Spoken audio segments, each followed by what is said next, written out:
Blam blam. Howdy, gamers. It's your boy, Friendo. Jesus, I've ruined it already. No, start again. No, it's fine. We can retransition. That's fine. It's fine. Curse of Strahd, hello. Yes, it's happening. They've let me have the big boy chair. Fools. Yeah, it's happening.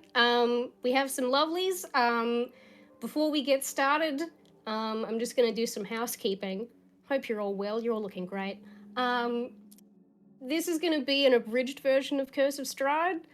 I don't know how long it's gonna go for, as long as it needs to. But it's not gonna be everything. In Curse of Strahd, there are several areas where I've just gone. So, but I mean, if the lovelies want to go there, then we can make it happen. But it's not gonna be everything. If you stay until the end, I will tell you one of the hidden messages that's in the promo image. So you know, there's, if nothing else, there's an incentive. It's gothic horror. There's going to be some upsetting elements. There's some stuff that I've cut out because, again, so, but leave if you need to. That's fine. If there's stuff like I don't think it's possible for me to give you a sort of potential kind of trigger warning for everything because there's a lot of stuff that potentially, you know, but leave if you need to. It's encouraged. Look after yourself first and foremost. There's going to be some mature-ish themes, mature as it gets here on and some fucking swears. So just keep that in mind. It's my take or my version of the module. There's some very light homebrew setting elements of mine that are peppered in to fuel my own ego because I need that in my life. I'm a very delicate little snowflake and I need validation. But it's, you know, it's whatever. There's gonna be like, there's just some things that I've gone, well, no. I'm not going to be looking at the chat, but thank you all for being here. I've DM'd twice in 5 years, so please be nice. And please respect the players as always, because if you don't, well, dishonor on you and your crew, my friend. Finally, and also I'll ban you. Yeah, so, you know. That's fair. That is fair. Finally, I just want to get a little bit sentimental. This is my way of saying thanks to everybody who's come and joined us since 2019. This is my way of saying thanks to my lovely castmates that are here and those that are not here, and who are my friends, who I love very dearly. Wisdom Saves and Book Club and all the fun stuff we've done here has genuinely been one of the best parts of my life. So I hope that you enjoy. I hope we have some fun. It's going to be kind of serious, kind of silly, you know, like usual. It's whatever. It's fun. It's all Gucci. But yeah, without further ado, I need to actually just cheeky look at the stream to see who is going to introduce themselves first. Wow, this is seamless. It's Mel if you need that hint. Thank you. No, thank you. It's all good.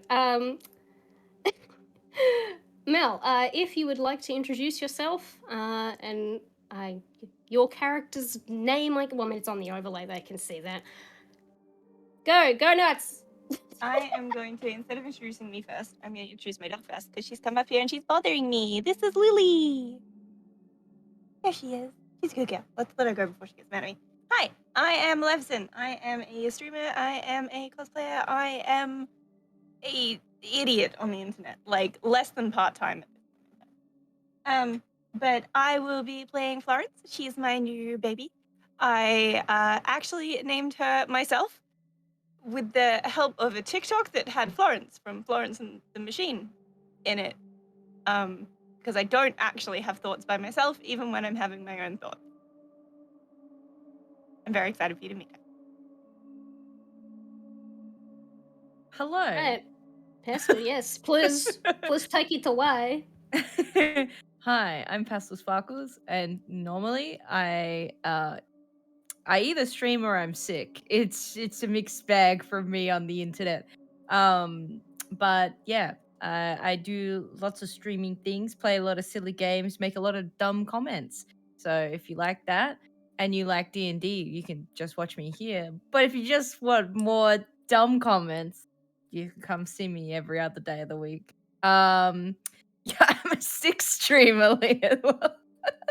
And today I'm going to be playing Nyja, and I'm very excited about her. So I hope that you're all excited. I'm doing something different, but also the same. So there you go. And finally, the biggest of cheeses on this channel, love of my life, BurrowsRed. I'm everyone's love of their life. Not really. I don't know where that came You from. are. Anyway, I exist, and my god, my mic just blew you all out of existence. So sorry about that. To anyone who had ears just then. I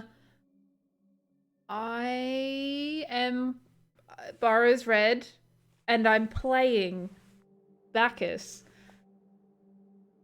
Sweet wholesome vibes versus Harper, who was not wholesome vibes. So I technically am stepping out of my comfort zone. Also, I have also never played a caster of any description, except for that small amount of time I played a sorcerer, but we didn't go into a combat enough for that to matter. So this is stressful, but it's gonna be fun. Cool, you'll be fine. I also have given the party a sidekick boy, who is kind of half controlled by me, half by the party. But you'll meet him in a moment. So without further ado, my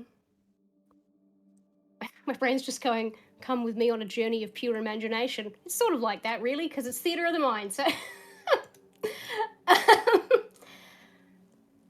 please hold.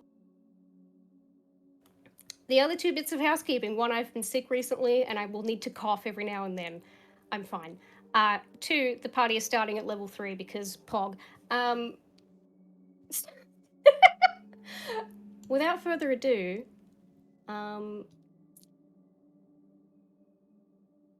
all we see is fog. Grey, swirling mists. Dense and cold. Even so, our view closes in. A swift caress of the pine trees' branches brushes past us, the scent on the chilled air. We move forward, and the chokehold of cloud breaks. 4 figures walk a lonely traveller's road, having set out from the city of Bellspire a few days ago. Bellspire is the largest city in the world, but now on this road, these could be the last 4 people alive for all we know, with how quiet the air is. There are no other travellers. The trees give nothing away. No birds, no sounds, no wind. A wolf's howl would probably be comforting at this point. But the mists have mercy and part just enough to give us a glimpse of these 4 travellers. Bacchus, if you could please tell us your, well, they know your name, I just said it, but your pronouns, your class, your appearance, and the vibe you give off, if you please. Vibes. That's the part I'm stuck with. But on this journeying, small, creepy adventure, as we walk down this lonely road, you see a relatively put together and a little bit out of his element Bacchus, who is an Eladrin. He has this kind of like shimmeringness to his skin that as he passes through a couple of little like particularly foggy bits get very bright at some points. It's definitely not a reference to anything. He also has this long flowing like dark purple hair and these bright reddy amber eyes. And let's be real, There's a little bit of like a titty window going on. Generally, the vibes go, imagine Grecian, but also think of a bard. And imagine what all of that comes with. He has just oozing charisma. Apparently that's something that can ooze. And generally, he just gives off a very friendly vibe. But even as you're walking along with these four adventurers, you also see behind him his shadow that sometimes doesn't quite match up with his movements.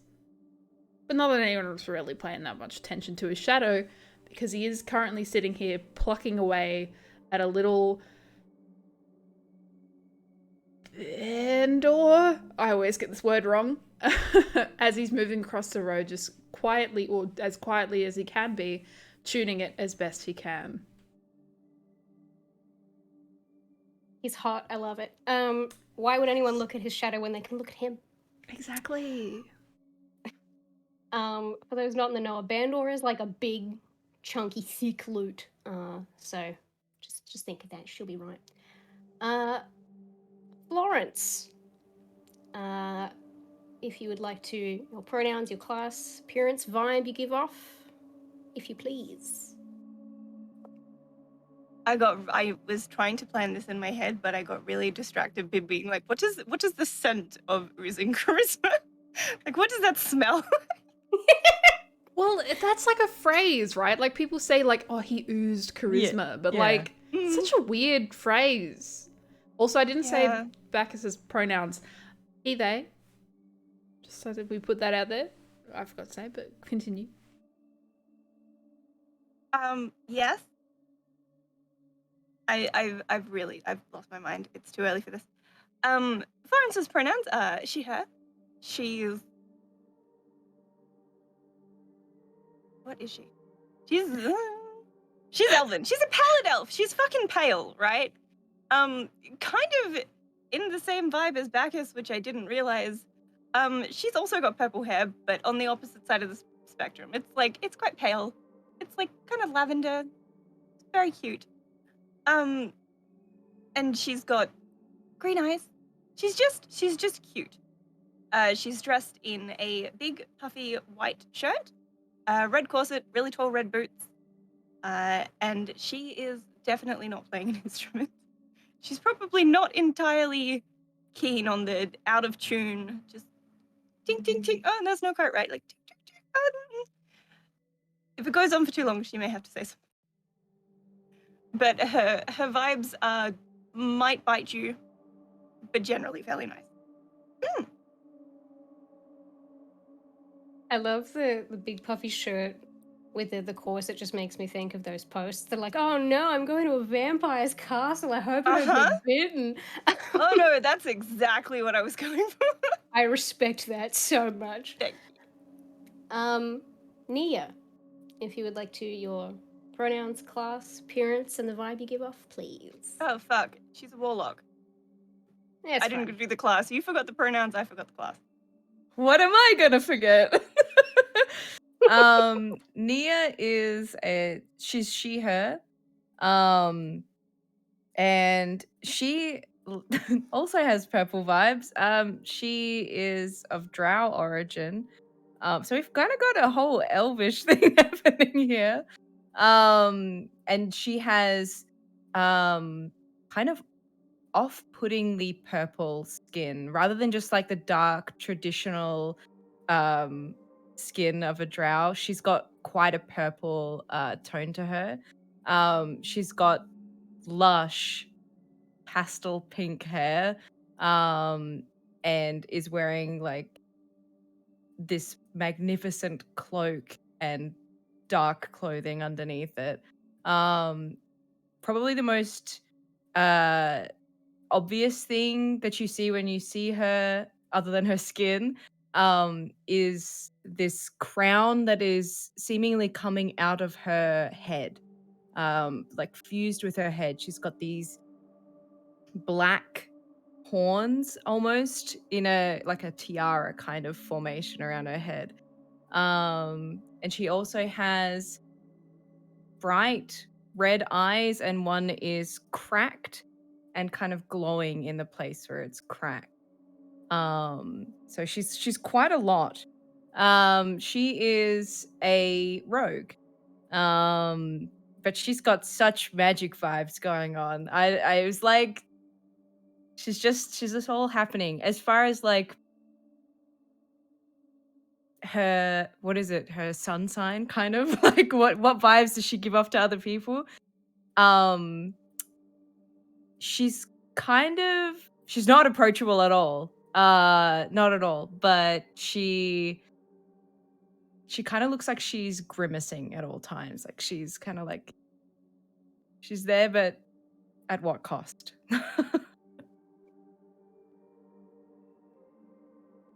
This is the part where we reveal that everybody made their characters purple in some way without any like consultation or collaboration, and I'm so proud. Yes. Finally, the last person that is traveling with them is a human man. His name is Raphael. He's around average height. He has dark shoulder-length hair that's sort of, half pulled back. He has bright, dreamy blue eyes, fair skin, and he has armor that was almost kind of lavender. He has a shield. And despite the atmosphere, he seems content. The overcast sky and the prospect of, potential danger or just it being so quiet, it doesn't seem to bother him. He's just happy to be there. He's just coasting. He's having a great time. The four of you, as you are making this journey, you stop to make camp for the night and you find a spot just off the road, a small clearing nestled among the silent trees. You should be safe here. The woods remain quiet. The air grows colder as the night progresses. Your fire sputters as a low mist gathers around the edges of your camp, slinking closer like hands as the night wears on. Florence and Bacchus, for months now, you've both had the same dream, and you've talked about this with one another. A looming castle against an indigo sky, rain drizzling and lightning cracking open the dark. The dream never changes much. It always ends with you approaching the large closed castle doors. Tonight, you have the same dream, and you see it again. But the door swings open, beckoning you with light and warmth. What else is different is that tonight, Nyja, you and Raphael share the same dream. The morning arrives. The fog hangs thick in the air, swept across the road and turning the trees around you into grey ghosts. Then you notice that these aren't the same trees that surrounded you as the night before.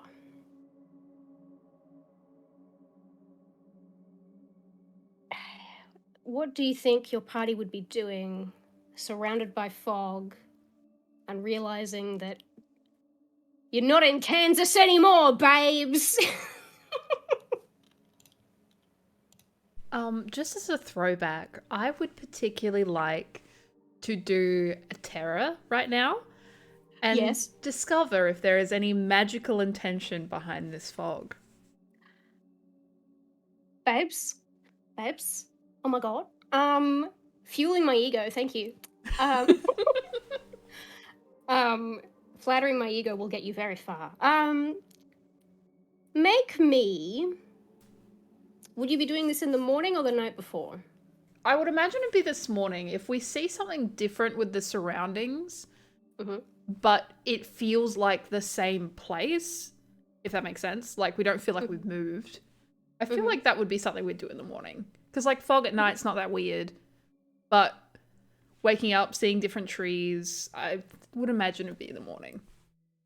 Okay, if you're trying to discern whether there's something magical going on, I would like an Arcana check. If it's more like a perception check as to like trying to figure out, oh, is it like just like a little bit over that way? Is it, like it depends on the intent of what you're trying to do. So you tell me. I would like to discern magical origin, please. Arcana, babes. Lock it in, Eddie. Lock it in, Eddie. It's actually a very decent roll for the first one. My Arcana is empty. I love that for me. Hang on, give me a second. I think, if I recall correctly, I think you do have proficiency with Arcana. I do. It's just that for some reason when I opened the character sheet on Google Chrome, it didn't load all my scores in. So it's +5. So that is 24. 24. Jesus Christ. First roll. Okay. Sure. Wow. Bacchus thick of booty and mind. Okay. Correct. 24. All right. With the 24, not only do you notice that these mists are magical in some way, but you notice that your shadow doesn't seem as jittery around them. Your shadow seems just like a little bit like, ooh, I've had a glass of wine. I'm just feeling a little bit loosey-goosey. Like, it's not as erratic. So something to do with the shadow part of whatever magic fuels the shadow. He just popped up one day, so, like, Bacchus might not know. But you know that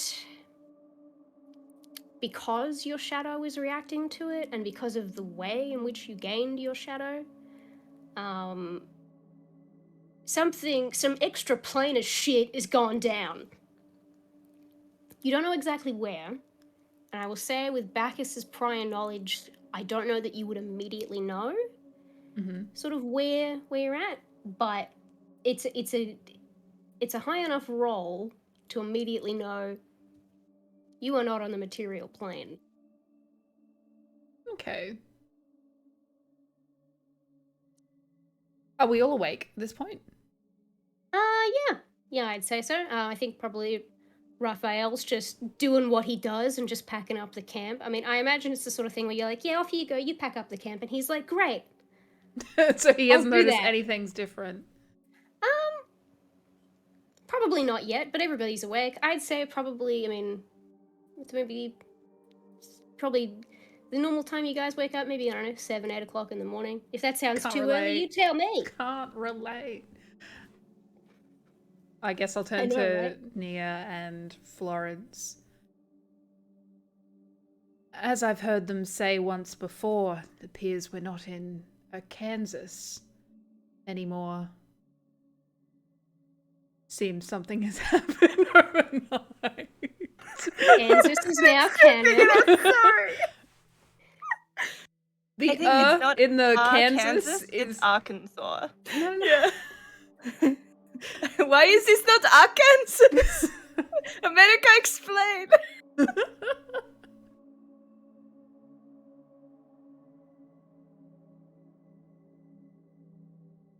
I'm gonna have a look around. I'm used to, oh god, playing characters that aren't particularly smart. I was gonna say, am I going to notice? But I should notice. Yeah. I'm definitely not going to notice higher than what Bacchus is noticing, but would I notice anything like slightly different having maybe run around in Dread Realms before? I would say you, Florence, specifically, if you extrapolate from Bacchus saying we're not in Kansas anymore, which, by the way, Kansas is now canon. So that's somewhere in my world. I would say if you've adventured with him for like a few months now. I would say that you can tell what he means when he says that, and you in particular, I think, with your particular background and your particular knowledge, you pick up what he's putting down, and it's the vibes certainly match what you would know of a dread domain. cute, fun, hashtag girl boss holiday. I don't know. How I know we talked about this in like our pre-session, but I've been traveling with Bacchus for a while, and we picked up Nyja a little while ago. How long ago was that? Do we have the kind of relationship where I was like, hey, we're in a really kind of terrible place? How she would feel about that? I mean, I have an idea in my head, but Pastel, if you have a thought, if you have a sort of a number in mind of how long you think Nia's been with the other two, then I'm happy for you to say how long you think it's been. But Oh, I would have assumed a few months. Like we've just been vibing for a few months since they found me. yeah. I will say, for the sake of sort of clarity around it, if I can click the right place and actually type things in my notes, I would say probably Bacchus and Florence, you've been traveling together for probably about 10 months or so. So it's like, a fair chunk of time. Nyja, I would say you've been with them for about 6. Yeah. So, Please let us know how long the most important party member has been with us. Raphael, I'm so sorry, my beautiful man. Sweats. I would say you probably haven't traveled with him super like you have like this is probably the first time that he's traveled with you outside of the city of Bellspire.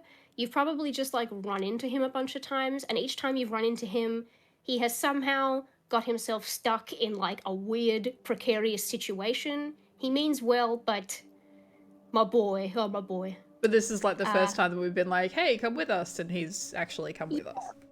Yeah, like I think this time around that you were probably on your way to another city, maybe just to do a job or just to, find some information for Florence or, whatever. It can be whatever you want. But I think he felt that he just had a feeling that you might need him to come along. And he's nice enough that it was probably just like, yeah, all right, come along, whatever. Like, you know him well enough. So if that helps. It does. I don't know why. I think I sounded slightly condescending when I said I don't know if that helped me. Condescend me Words. more. But yes, I would say like Raphael in terms of like a time frame of actually knowing him, which is what you asked me and I didn't say. Probably you've run into him a bunch of times for maybe like I don't know, like 8 months or so. Like so. Yeah, is there anything in particular Nyja would be doing in this situation? You muted Pastel. Thank you. I feel like if it's looking at the trees and things like that, the first thing that she would think to do would be to send off Darling, her familiar, who is in the shape of a little black cat, up the tree to see if he can see a better vantage point of maybe what's going on. I know there's still the mist, but maybe over the mist, or if he has just a better viewpoint, I guess, up the tree. Firstly, love the name, love that it's a cat. Yeah, I think, I mean, he's a cat. Cats can get into shit and climb up shit easy. Roll me a perception check for Darling. Nothing bad is ever going to happen to that cat. It is 11. 11. Oh, sorry. It is 14. 14. The mist is, I think, so with your familiar, are you able to sort of see through his eyes? Yeah, but yeah. I'm immobilized. Yeah, sure. I think seeing through Darling's eyes, probably, I mean, the amount of time that you guys were traveling yesterday, like, the fog was like thick and whatever, but like, if you step through it, it's fog. Like, you might not be able to like see much in front of you, but it's still just regular fog. From up here, it's like clouds. It's like looking back the way presumably that you came. it is so thick. You can maybe see a few treetops, but then like beyond that, not very far behind you, it is all just mist. It's mist all the way down, baby. Like it's sort of, if he sort of turns the other way, you can see the road and everything, but it's unnatural how much it blocks out. It shouldn't. You should still be able to like more trees in that direction, but apparently the trees just stop,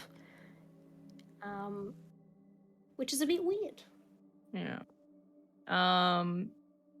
After being kind of in a trance to try and see through Darling's eyes, she'd come to very quickly and just, well, we can't see anything. It's just, it's nothingness. It's, look, wall. No castle? Kind of vaguely through the mist, absolutely nothing? Well, at least Florence, I believe Nyja and Raph have not seen the same castle that we have. Well, if they'd seen the castle, and had seen the castle, then I wouldn't have had to ask if they'd seen the castle. would we have seen the castle in the dream from last night? Because we saw the same thing. Yeah, I'm You making a mu- comment because Yeah, we yeah. had Yeah, the yeah, dream yeah. for ages. Yeah. Yeah, I was trying to remember like Yeah. if that was what I was seeing too. Or like, Where I assume that probably Florence and Bacchus have brought up the dreams. Yeah. But yeah, you've never had them yourself until last night. Yeah. well, funny you should say that. I believe I saw something quite like what you had been describing the last few months. Although Well, it's good to know I you're on the didn't right see track. What did you see?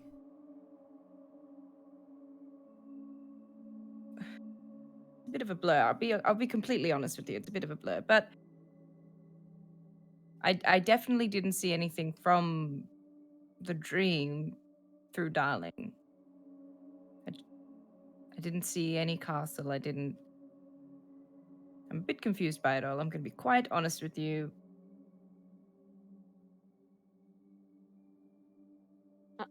At this moment, Raphael will kind of. I also saw the castle in a dream. I do not know if it is exactly the same, but based on your descriptions, I think it might have been the same castle. Except the door was open. Yes, my dear. Yes, doors do occasionally open. But yes, it was for the first time last night that we saw that door open. I wonder what that could mean. If it means anything. So, it maybe means that we've been kidnapped. Do you often get kidnapped in the woods, in foggy, misty woods? No, it's never happened before. Speak for yourself. Oh, you'll have to tell me about that later. Big on truck. I'm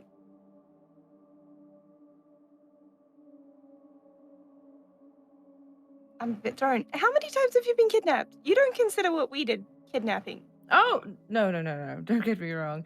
No, just, well, I know at least once. Just to clarify, was- you do mean not us, right? No, of course not. No whispers to Darling. Yes, no. Nyja, at that moment, and you hear in your head, not kidnapped, saved, better this way.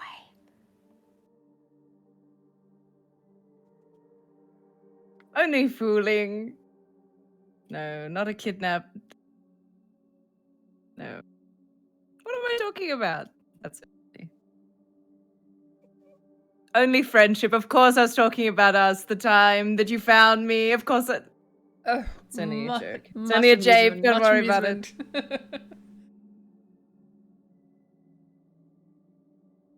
Usually if there is a kidnapping, there's someone around. Have you seen someone, Florence?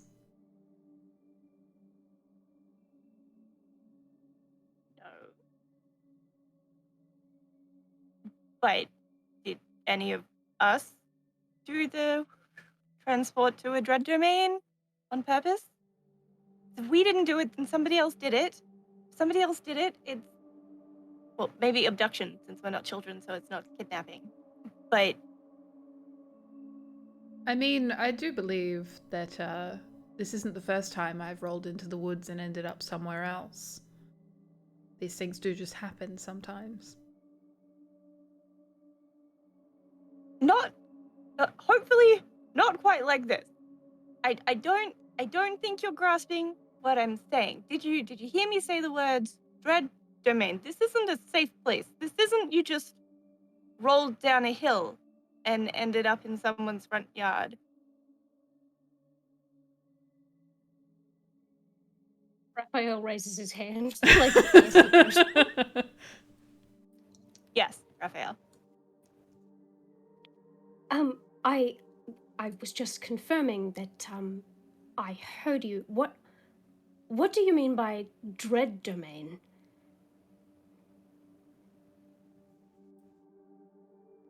Watch me Google what that means. She said bread domain. Don't worry about it. did? No, Oh, I Nothing much but thought she delicious said treats. red domain. Red domain. We are not dressed correctly if that's the case. Would be quite a match, however. I genuinely hate you all.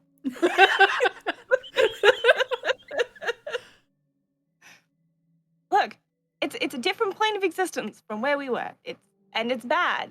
Like, everybody here is dangerous in some way. Not all bad necessarily. You be dangerous and not be bad. You be bad and not be dangerous. But we can't just turn around and go home.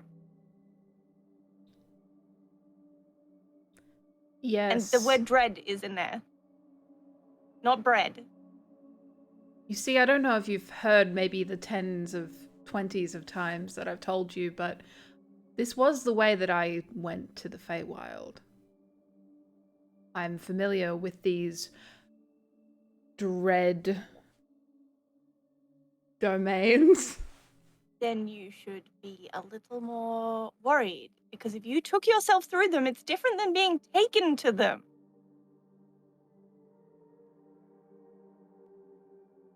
Do you have a Like- reason to think that someone brought us here?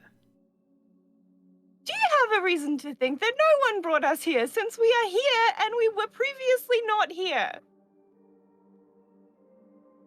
How do you think this I happened? feel like we're going in Bacchus? circles. No. We're taking a tangent. How do you think this happened if you think that nobody brought us here? Because I didn't bring us here. I believe that we stumbled through the forest and happened to find a little opening to We were this asleep. dread domain. Who's to say that we didn't enter there when we went to take our rest for the night?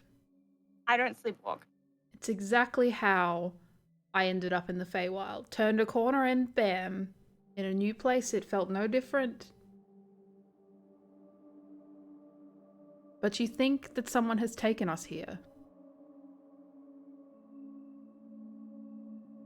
Maybe I don't anymore. Maybe I don't. I mean, I do.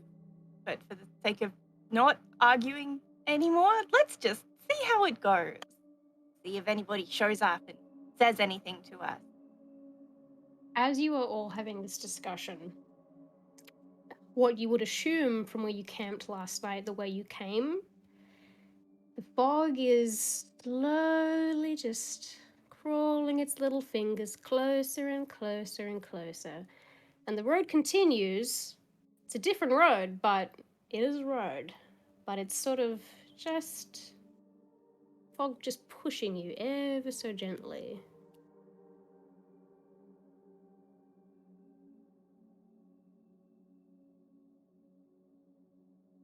If you don't feel like we were brought here, and this is just a totally normal waking up in a brand new dimension morning, Do you want to walk down the road? The fog that's definitely not. Oh yes, Or do you want to walk into the fog and I'm- see how it goes? I'm certainly getting that same vibe. If I can accept that we've ended up in a new domain, I do not like the vibe that fog is giving off. No, I don't imagine staying put and arguing is going to keep us any safer than pressing on into a direction. Raphael, have you finished packing up the camp, or do we actually need to help? Oh, I have been finished for quite some time. I just didn't want to halt our discussion.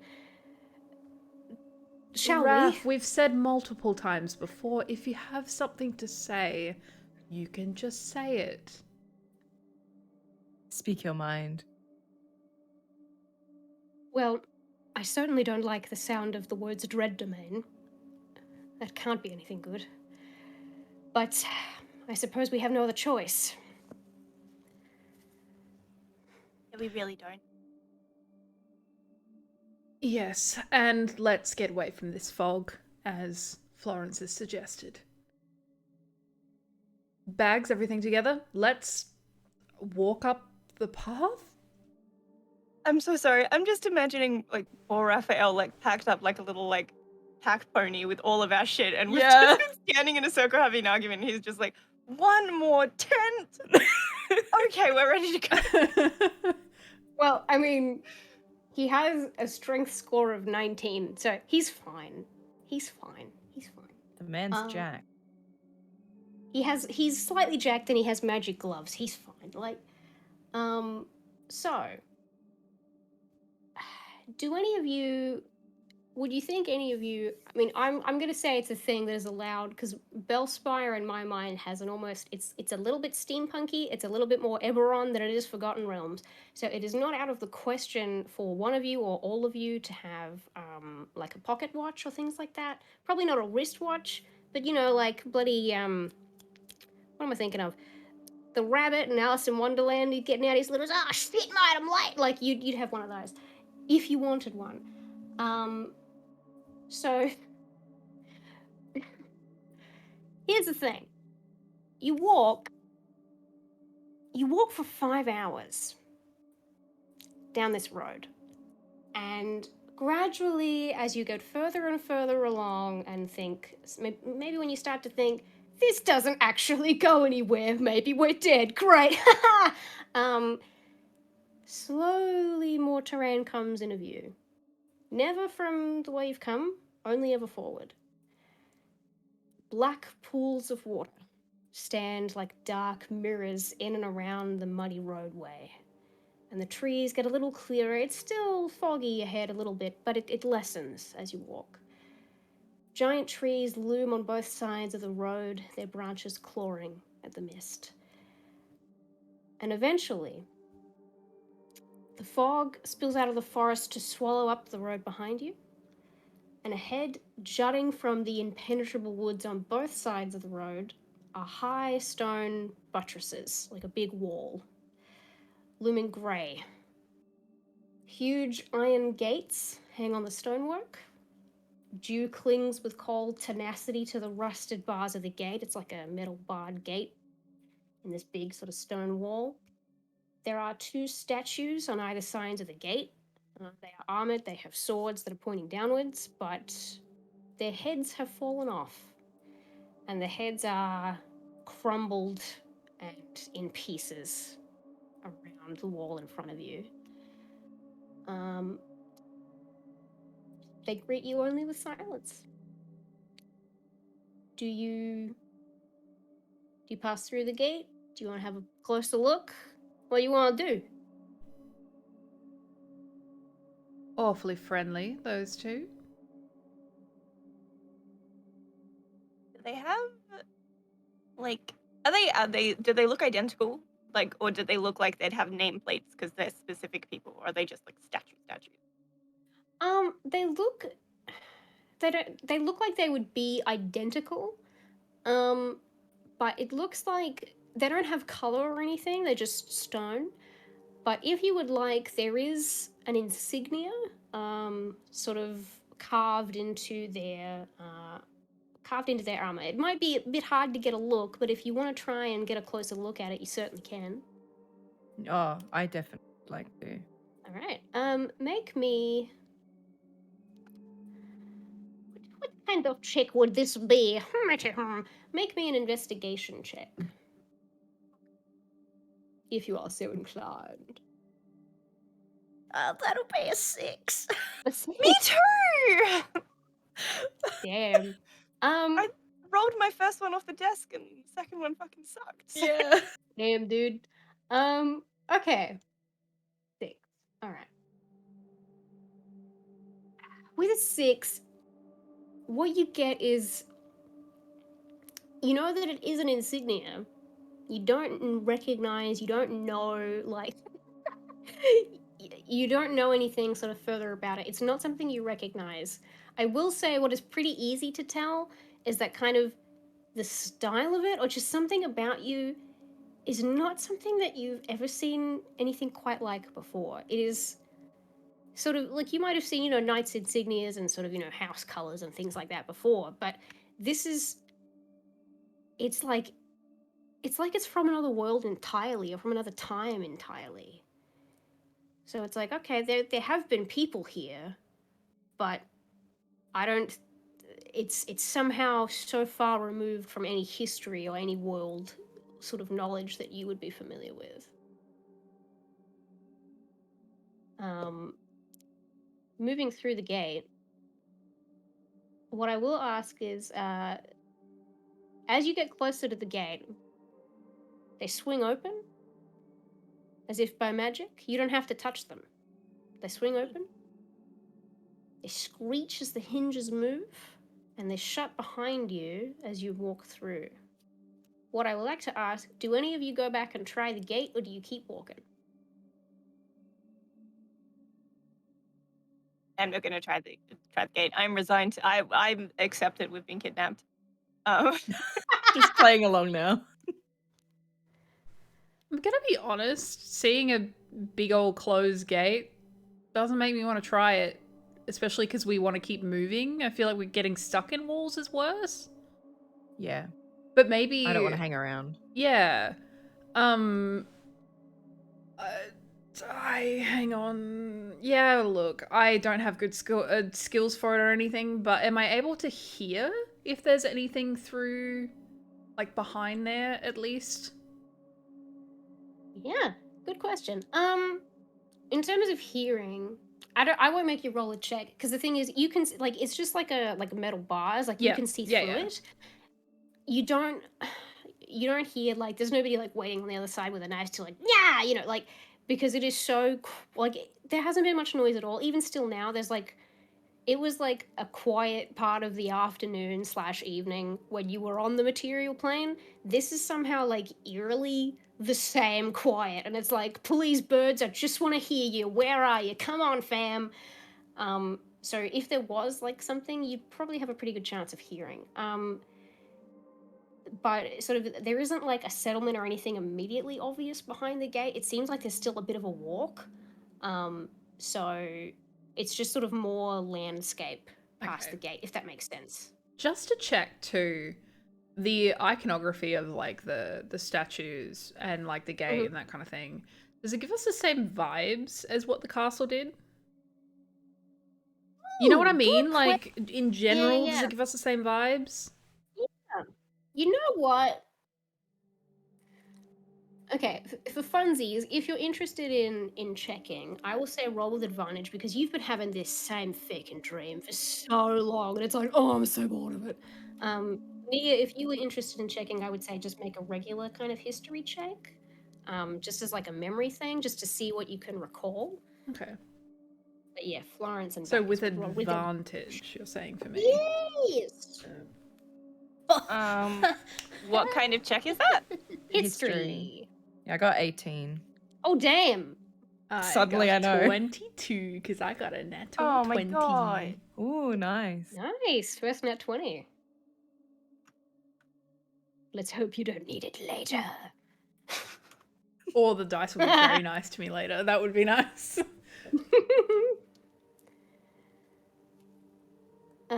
Florence, were you wanting to check as well? Oh, sorry, I got a 14. No, that's all good. It's all gravy. I will say, with those rolls, and I think Florence, even for you, because you've been having the stream for a long time, I think a 14 is enough to know. Maybe not as clearly as the other two. I think Nyja, I think you know because little details like that. Sometimes the voice in your head just kind of says, just pay attention to stuff. Just look over there. You might need this later, for reasons. But I think, yeah, it gives you the same vibe. It almost, Bacchus, I think for you, you're like, oh, the castle's here somewhere. Like, makes sense. Yep.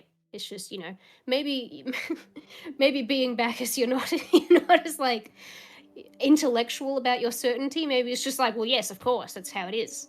Because I know. Duh. Pardon me, yeah. he is incredibly intellectual. He is not very wise. So that's a difference. Being silly. Then I will turn to the party and just, if they haven't gotten, they don't look like they want to look. They look like they want to continue. Sorry, that took me a bit to get out. I believe our castle might just be past here. Are we sure we aren't still dreaming? Just thought I'd check.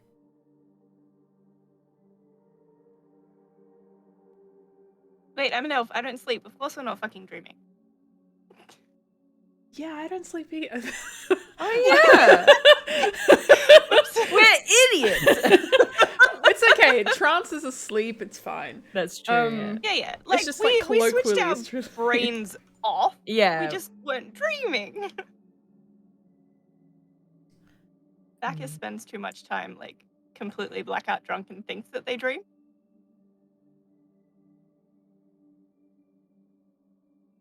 So perhaps a little traipse into the stone walls might be a bit of a good time.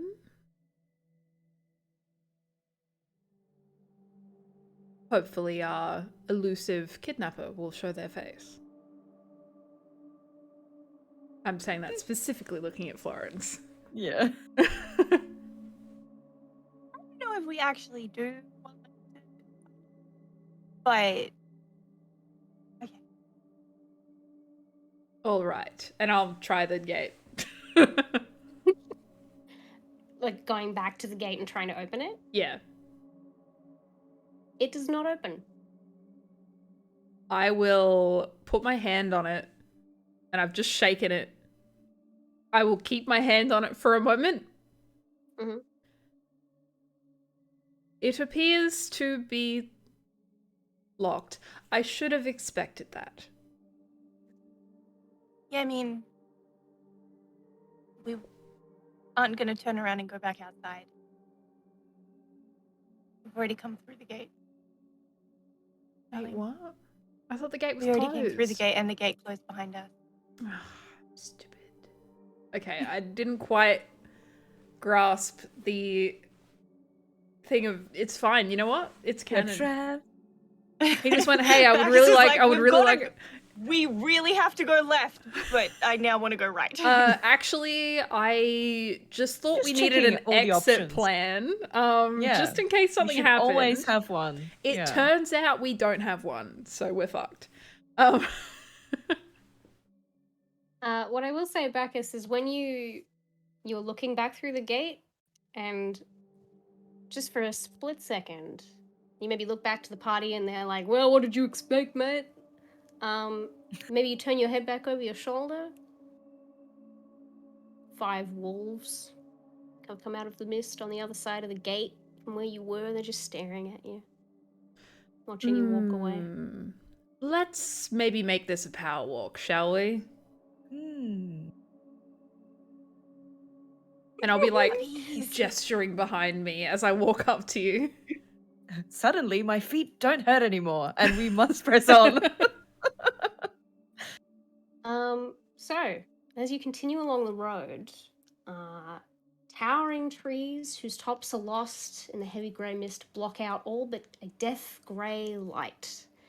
Now that the air's a little clearer, there's some version of sunlight that is not sunlight. It is almost like a sickly, pale imitation.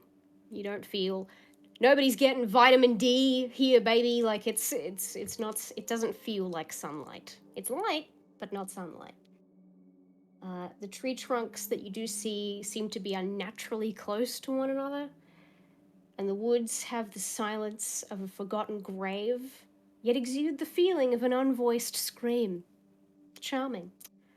As you walk and you're sort of maybe like starting to see, like maybe you can hear like there's a river somewhere to your left, just sort of off in the distance, but you can hear it. Florence, could you please tell me your passive perception? 14. 14, cool, I do have the right number. Oh shit, yeah, I need to send you the full updated. I'll do that. You're fine, it's all gravy, baby. You notice that... No, how shall I word this? You catch the scent of death on the air. Bacchus and Nyja haven't noticed it. You sort of looking at all of them, you realize Raphael's caught it too. There is something dead, very not far away.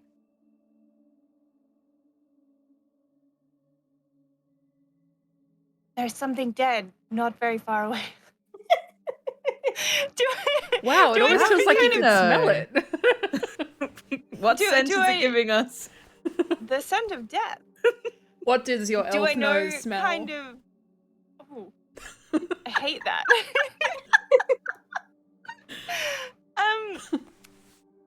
What was I going to say? Is there a direction in my nose senses? Yes. It is about 15 feet away, but it's like it is sort of concealed under the underbrush next to the road. Oh, that's close. Yeah. But if you sort of, you go over and Raphael can, lead the others too because he picked it up as well. It's not very hard to find. There is a human corpse. Appears to be a young man. Common clothes. They are muddy. They are torn and raked with sort of claw marks. It looks like crows have been at the body. And there's sort of like paw prints kind of in the mud as well next to the body. So you can assume wolves, probably, without too much difficulty. He's obviously been dead for several days, but he has a crumpled envelope in one of his hands.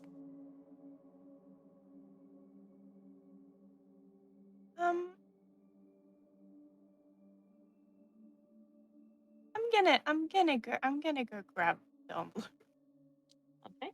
Like stretched out a little bit, like I don't want to get like my nose that much closer, but I think seeing your discomfort, I think like if you've already gone to do it, Raphael just kind of like holds your shoulder so that you don't accidentally fall over into the mud or whatever, just like holding you steady, like you can do it, I got you, like. Yep. The envelope has a wax seal with the letter B. You open it, the parchment is worn and flimsy. Now the question is, I can. Where did I put it in the notes? There it is. I have if I could learn to use a computer anytime this century, that'd be fantastic. I'm like one of those boomers in a bloody learn to use Microsoft Word class. Okay, there we go. That is what it looks like, but I will read it out for you. But I'll also send you the text. Maybe I should do that first. Okay. Very organized. Can we all see the bee wax seal, or is it just Florence that's able to see? I mean, I think if you... Once I've picked it up, I won't be like leaning close. I would have gone back to everybody else. Yeah. So Nyja would say, "See the bread domain." Oh my god. I'm gonna slap you across the face with the letter. just like gently, not like aggressively, Yeah. just like a no. Ooh, perhaps it's a love note from our kidnapper, hey? If everybody would shut up and let me read it, maybe I could tell you. Okay. There is the text for you guys. I'm going to read it out so that the lovelies watching can hear it. Just give me a moment to cough.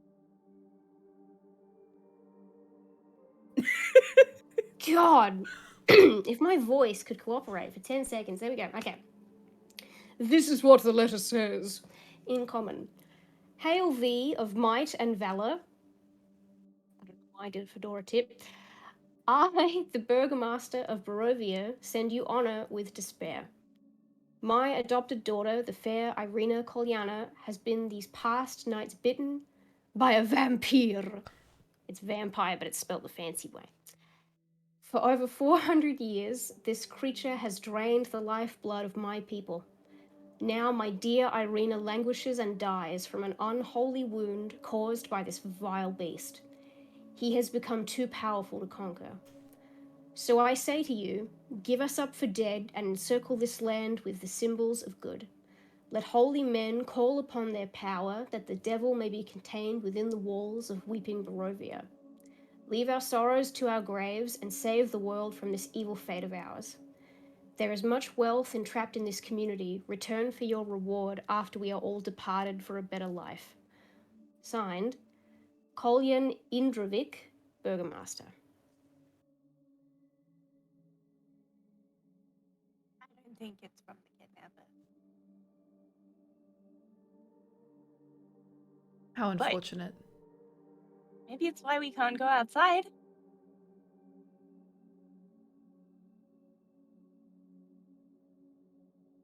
Explain. Well, it says call upon the power, so the devil's contained within the walls. Maybe they locked us in as well. Right. Maybe they're one-way gate.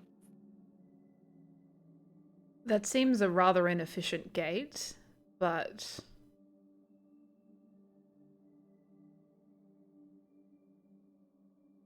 You Did hear you a see wolf how howl. dead this man looks? Is he like super dead, or is he like still quite squishy dead? He's How long he deceased? He's been dead for several days, so but not like months. I mean, he's still Yeah. stinky, so he's not like. He would just be rotting, but not bones. Yeah. As you are talking, you hear a wolf howl, and then as you keep talking, you hear another wolf join in with another howl.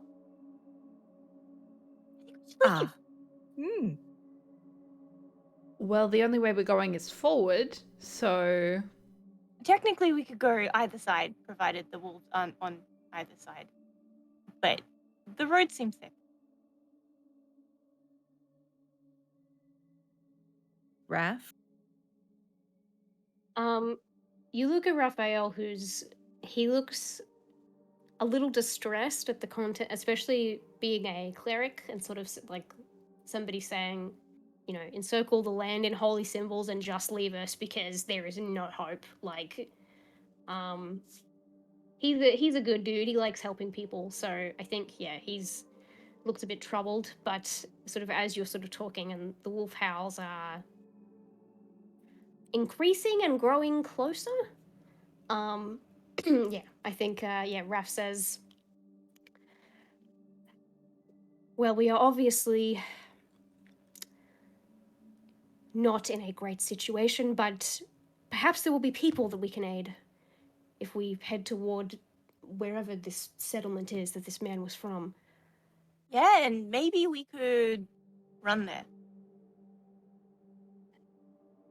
It appears we won't be doing much saving if we are Risk walk? wolf food. Yeah. I agree.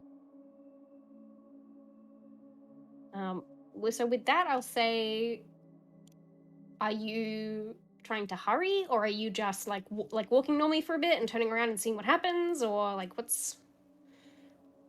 I would like to do that kind of the speed walk that you do when you're going across the road, like not flutter running, but being like, I'm hurrying. I'm going a little bit faster than a normal wolf.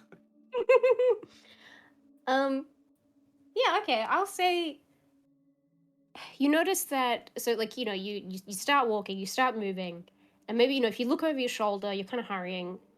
You see, what do you see? Wow, words. I can't read. You see wolves again that are behind you, but these are direwolves, and there's 5 of them. But as you move away from the gate, they just watch you. They don't come closer. As long as you keep moving, they just watch you. Are they giving like any other vibe other than like wolf? Do you know what I mean? Like, Yeah. are they giving possessed by something? Maybe not genuinely dire wolf, like a druid, say, or something similar? Or are they just Okay. giving wolf? Okay, yeah, interesting. Interesting question. I don't really want to make this an animal handling check because you're just like you're not handling them, you're far away. Like I could be think- handling them, but I won't be alive. yes. Maybe a If you, I would say just looking at them and trying to tell us something's different about them, perception or survival, I think, is a good way to go. Mm-hmm. I should stop doing these kinds of checks. I'm not good at them. That's half the fun, though. Don't have to be It's good at a everything. 10, baby. A 10. Okay. My question is, do you think Nyja would have seen a direwolf before? Yeah, I do Yeah. think so. Okay. I would say, just from their appearance, they don't look like they have like an unnatural level of intelligence. But considering the fact that you aren't very far away from those wolves, if they really wanted to just come and attack you, it would not be hard for them to come catch up. So the fact that they have a motive that is like, I mean, presumably, you could be close to a wolf den, but then why do there need to be 5 of them all out at once, right? Like, that's, like, they're a wolf pack, but it's like, there's just something about it that what is their motive isn't to just kill you. They're not obviously protecting something. Yeah. They're just trying to herd you? Yeah. Question mark? So I would say, yeah, I would say not entirely normal wolves, Okay. no. Just fun, chill times for everybody involved. So with that, I would say with the speedy start, it's about 45 minutes, and you come upon a settlement. So let me just do some math real quick. So, like, I don't know, like 8 o'clock, 5 hours, that's maths. 8, 9, 10, 1. 11, 12. 1 plus 45. So nearly 2 in the afternoon. There we go. We got it. Maths. We got there in the end. Okay. And you see a little village. Now it is 8:30. Shall we take a break or shall we go just a little bit longer? What do you guys think? Up to you. I'm fine. We hadn't started an hour ago, so True. Alrighty. do you need the break? No, I'm fine. I'm Gucci. I'm crisp. All right. I shouldn't say confident things like that because then my voice is going to go, eh. All right. Okay. Village, muddy road. So, tall shapes loom out of the dense fog that surrounds everything. I mean, it's a little less dense now, but still there. The muddy ground underfoot gives way to slick, wet cobblestones. The tall shapes become recognizable as village dwellings. The windows of each house stare out from pools of blackness. No sound cuts the silence except for the occasional sound of like mournful sobbing from somewhere. So that's sort of echoing through the streets at a distance. But I mean, all of you have been in a village before, let alone a city. This is like mega depression town. Like, it is the vibes like the vibes. I wouldn't say rancid is the right word. It's like soggy cardboard. It's not good. It's. I think, especially for you, Bacchus, considering what you value in life, you value creativity and freedom and joy and all those wonderful things. This is not a very big village, so it's not hard for you to see, like, like you can pretty well see most of it from where you're standing. It would take you at most 5 minutes to walk to the end of it. This is not a place that has seen color or creativity in that way in a very, very long time, if it even remembers what that is like to have that. If that has any effect on Bacchus, that's up to you. But yeah, there's nobody out on the streets. Obviously, there's people here because you can hear crying. Is there anything in particular you think you'd all be looking for? Anything you'd be feeling? Tell me about your feelings.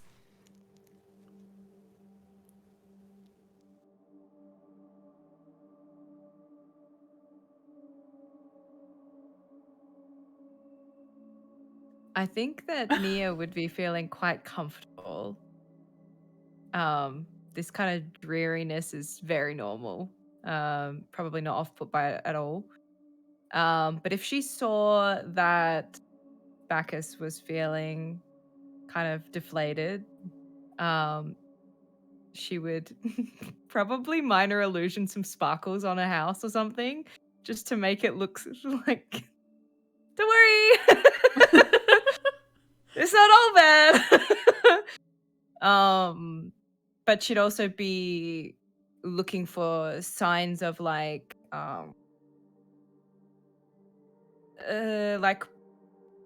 personal touches to houses that might kind of give away maybe the location of the person who wrote the letter, like their original house, or someone who might know where we might be going to find out more.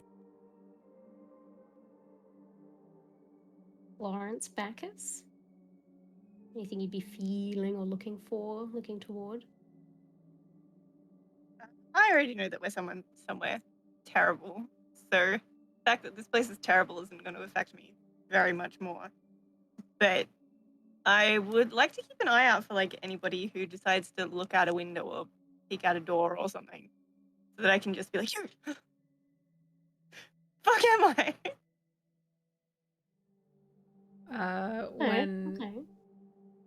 Also when Nyja does the sparkles, I'll blow a kiss at her,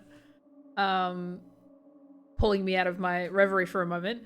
But I think I would be watching Raph, and Raph and I would have a look where it's like, we're gonna go help someone right now, aren't we? And he's like, and we would just be listening out to where that crying is coming from. Mm-hmm. Okay. I think sort of keeping an eye out for signs of life. I'm not going to make you guys roll a check because this isn't very hard. I would say, Florence, keeping an eye out for anybody looking out of the window or anything like that. You don't see anybody. And that is a little startling to you because you think surely there are nosy children who are going to be like, oh, heck, like, what's going on out there, mate? There's none of that. And then even still, there are houses with windows, but the windows that have glass tend to be the second story, if they have glass at all. The others are boarded up. And you see, you see places that have deep claw marks into the side of the walls. And what bothers you about it is, how long has that been there? Because it's not necessarily fresh. Like, there are just signs of sort of like decay, and it's almost like you get the feeling very quickly that it's like so much bad shit has happened here that it's like the town hasn't had a moment to catch its breath and rebuild. It is just sort of constantly just holding on as best it can. It doesn't have time to recover. There is no recover. This is just how things are here. It's like life. 2020. We're just hanging on. Oh my god, did you just do the whole, like, have a spoonful of concrete moment? I was gonna say, I laughed so hard I broke my camera. Um, um, in terms of personal touches on the houses and things like that, I think, sometimes like outside of places you would see like, like little flower pots or maybe like a little garden or things like that. If there's any traces of those, they're kind of Destroy. yeah, yeah. And I, I think like Raphael is sort of looking like towards you, Bacchus, like, okay, yes, we're gonna, yes, like helping mode, yes, we are guys that do things, yeah, like Yeah. Just a couple of guys being dudes. two guys chilling in Barovia. It doesn't take you like, it takes you like, I don't know, like a couple of minutes to get to sort of what is not a thoroughfare. What am I like like the main kind of intersection of this little village. And there is what appears to be a tavern, and the one shop that you can see that is open. You've passed a couple of other buildings that have, maybe used to be shops, but they are boarded up and closed. So really, there's one shop and there's one tavern. There's light coming out of them. Otherwise, you can sort of just see just up the road there is a church, and just that is to the north, sort of ish. To the south of that same sort of intersection, you look down the road and there is a bigger sort of house. It looks to be, from what you can see, probably the biggest one. Maybe sort of putting two and two together, this is where the burgomaster lives. But that's what you see.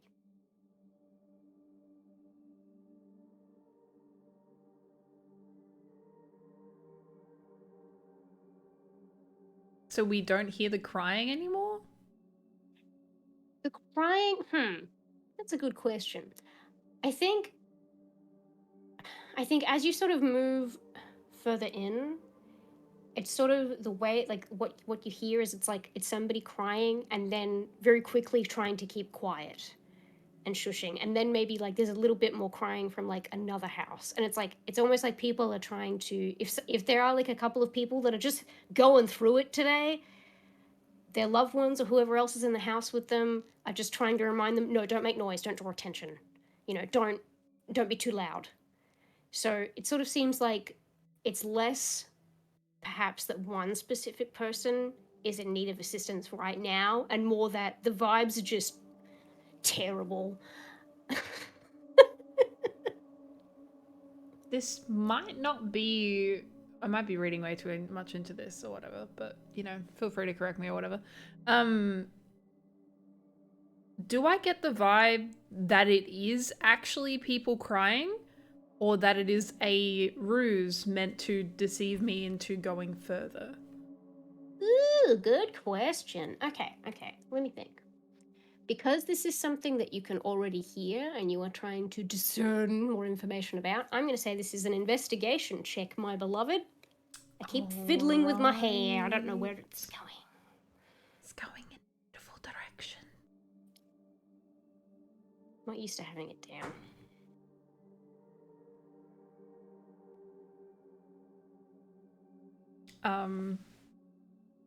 It's a 3. Okay. I got a natural 1. So you've had... Has no one else has rolled a net 1 so far, have they? I got the 20 and the 1. Yeah. Yep. Balance has been achieved. Oh. You suck. I don't know that I have another D20 on my table. Oh no.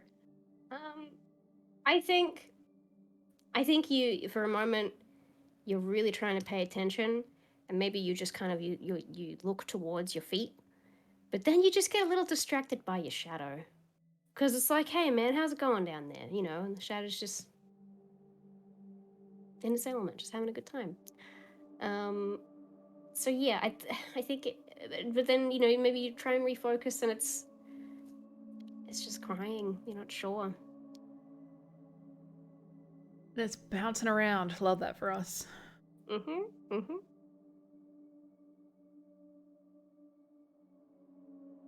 I would say if your aim is to find, well, I mean, you remember that the letter you found was signed as being from the Burgomaster, Mhm. which you can assume is kind of like a mayoral position of authority of some sort. Could try the big house. More information in general. Taverns are usually a good place to get information. Actually, that's potentially a good point. Because the letter specifically says the Burgomaster of Barovia. Mhm. Yeah. I whole kind of took play. that for granted because I know what Barovia is, but I don't know that Bacchus does. Burgomaster and Barovia. What do we get from that? As in, In like, terms of, do we know where the hell Barovia is? And what is a Burgomaster in terms of a hierarchy of people? Does that make sense? yeah. Good question. Okay, I will say, because of the Barovia part specifically, I would say roll a history check. The DC is going to be pretty high, but Florence, roll with advantage. Let's not roll a 1. Mine wasn't a 1, but it wasn't great. 17. Look at my little dice. The little Oh, spikies.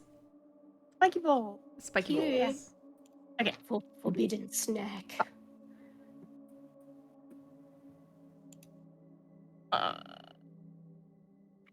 Was that history again? Yes. That's not good. Mine isn't good either, don't worry. That's 16. Okay. But at least it's not a 6, because that's what the other one was. At least it's not a 6. Well, I rolled a 6, so fuck you, I guess. Hey! Another 6. What is happening? Because I got a 4 plus We've 2. got a lot of so- 6s. Nyja, did you roll? I had a 17. Ooh, okay. Nyja, I think with your 17 and your background specifically, I would think you don't know where or what Barovia is specifically, but you have heard it before. And the sort of people that you were around for your life, I don't know whether that sort of tells you anything about, oh, these are the type of people that would be talking about Barovia or mentioning it. Right. If that makes sense. It's Yeah. not something, I'll say, you've occasionally done sort of little errand runs into proper towns and whatever. I don't know what my hands are doing. And it's only ever something that you ever heard at home. It's not something that you've ever heard just off Anyone the else cuff. speaking, yeah. Mhm. Okay. Bacchus, you're a busy guy. It's one place to another. You'll get there when you get there. I'm too busy making up stories to remember the Yeah. real ones. Yeah, you're a busy dude. Out of interest, I'm gonna have Rafa roll as well. Just because I want to know what my bull is. I just want to know what he knows. Not much. Not a lot. Yeah. No thoughts. Yeah, I don't think. He got a 14. So, but We can vibe Or- together, or- it's fine. yes, for Raphael specifically, that's not enough. But Florence, you got a 17, a 16, 16. 16. For you specifically, the DC was different, and I'll tell you why. Because you have been around the Order of Feathers, and even though you weren't a member, you know a couple of people that have passed on information when you've said, hey, I want to look up this thing. Can you just see if there's, anything? You, from sort of, putting 2 and 2 together with sort of help from Bacchus's observation earlier about the mist. So knowing that it's a dread domain already, knowing what you know, combined with all that, and it comes back to you. You know what Barovia is. It's the domain of Strahd von Zarovich, who you are looking for. So it confirms your suspicions. But I think you would know just on sort of the broader information that you have that Barovia is probably in this instance like it's it's the village of Barovia. It's like, New York. Like it's like the sort of the whole, I suppose, a geographical question mark area is referred to as Barovia, but the village shares the same name. So it's, I think, knowing what you know, it's not like, oh, Strahd, he just like he owns a village and he's like, yo, check my village. Like it's a bit more than that. That's what you get. That's what you get. In terms of the word burgomaster, I don't know that it's something that any of you specifically would have encountered before, but I don't think that's too hard to go. Well, it sounds like a position of authority. Like you might not know like the exact like translation or the exact sort of equivalent, but it's like it seems like somebody with authority. So I suppose the only way to really confirm that would be to ask around, to investigate, snoop, find the clues, etc.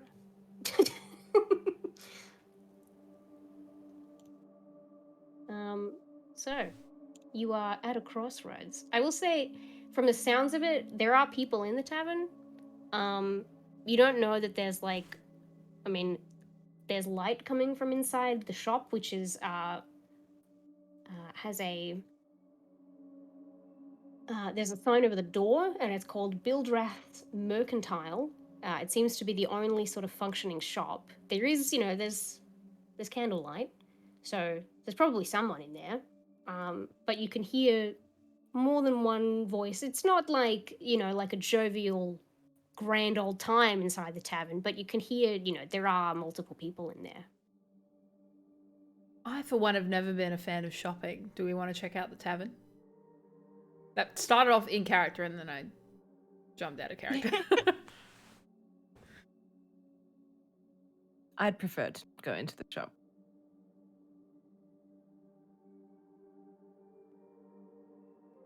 Although I am rather interested in going into the Burgomaster's house. I don't think we should just go into his house. Oh, he's dead. What is he going to do about it now? I don't think he's dead. Well, I I don't think that guy was the Burgomaster. What's the Burgomaster doing putting letters into dead people's hands then? If you die with a letter, it doesn't mean that someone came and put it on your corpse. It just means that he gave you a letter before you died. Maybe you should always carry a letter around just in case you die. This is my name. This is my driver's license number. This is a copy of my dental records. These are the people who really don't like me. I do quite like this idea.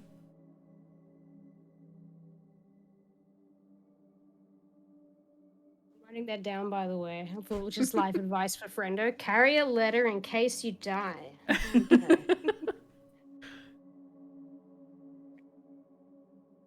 We could always ask in the tavern, see if we know his visiting hours. Yeah, Pastor, you did cut out for me. Did you say you wanted to go to the tavern or you wanted to go to the shop? Tavern. Okay, cool. I'm also in agreement, but yeah, just the end of that sentence cut off for me, and I was like, I don't know if I'm supposed to be a tiebreaker here. So just checking. Yeah, tavern. Okay, so you notice, looking toward the tavern, there is a sign that sort of hangs a bit askew. And sort of as you approach it, you notice that it says Blood on the Vine Tavern, and you look and it's been graffitied. So it used to read Blood of the Vine, but an N has been put over the of. So it's technically the Blood of the Vine Tavern. It's just been graffitied for whatever reason. When you go inside, there are three women with sort of their skin tones are sort of like a little range from being a little tawnier to a little darker, and they just kind of they sit just watching. They glance at you as you enter, but they don't say anything. They don't seem to just like, oh, someone's come in, okay, back to whatever they're doing. There's a you notice it's a tavern, it's not an inn, so they don't have rooms here. And behind the bar, there is a pudgy little human man with thinning black hair who is just sort of, he glances up at you, but then goes back to just wiping a glass clean, puts it down, picks up another one. It's sort of repetitive and automatic. But what sort of then immediately grabs your attention is there is a young man with sort of long, just like about just above the shoulder, sort of sandy or blonde hair, who is looking at you, and he just sort of it looks like he is glancing at your clothes and the fact that you have weapons. He's just sort of, his eyes are taking you in. And he immediately sort of stands up and he says, friends, hello. Would you care to join me? You're not from around here, are you?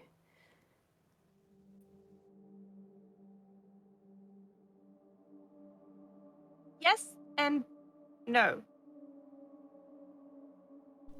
Fair. I am Ismark. I'll buy you wine. Is that all they have is wine. If you would like some, please join me. And he sort of motions to his table. If you want to try and get a read on the guy, you can roll me an insight check, or if you're just going to go along with it and sit down for now, you tell me what you're doing, baby. I'm reluctant to trust this man at all, so I'll insight check him. I do I trust also him want to do immediately. something potentially insidey, so I don't know if you want me to do that separate or not. Now tell me now, baby. I kind of want to get the vibe of everyone else in the bar, their reaction to him receiving us. Okay. I would say make that a perception check. Okay. I regret my decision, but okay. Oh no, you can make it an insight check. Yeah. Yeah.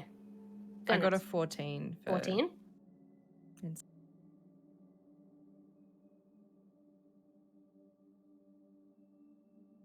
I don't want to do this anymore. Take that back. I'm not thinking about anything. So I looked, and I have +0 to insight because I'm not wise. It's the second nat one of the night. Nice. Oh. It could have been, because you're a bard, right? And you have jack of all trades, it's a 0 and not a -1. So it could have been worse. True. But I am in pain. Yeah. I'm sorry for your loss. Nyja, what you sort of in that split moment between, excuse me, I have to cough again. Throats are garbage. In that sort of split second where you're like, hello, what? Why is there somebody talking to me? What is your deal? You look at him and he looks tired. And he wears sort of they're just a little bit above common clothes. So they're not he's neat, right? So, maybe he has a position of authority.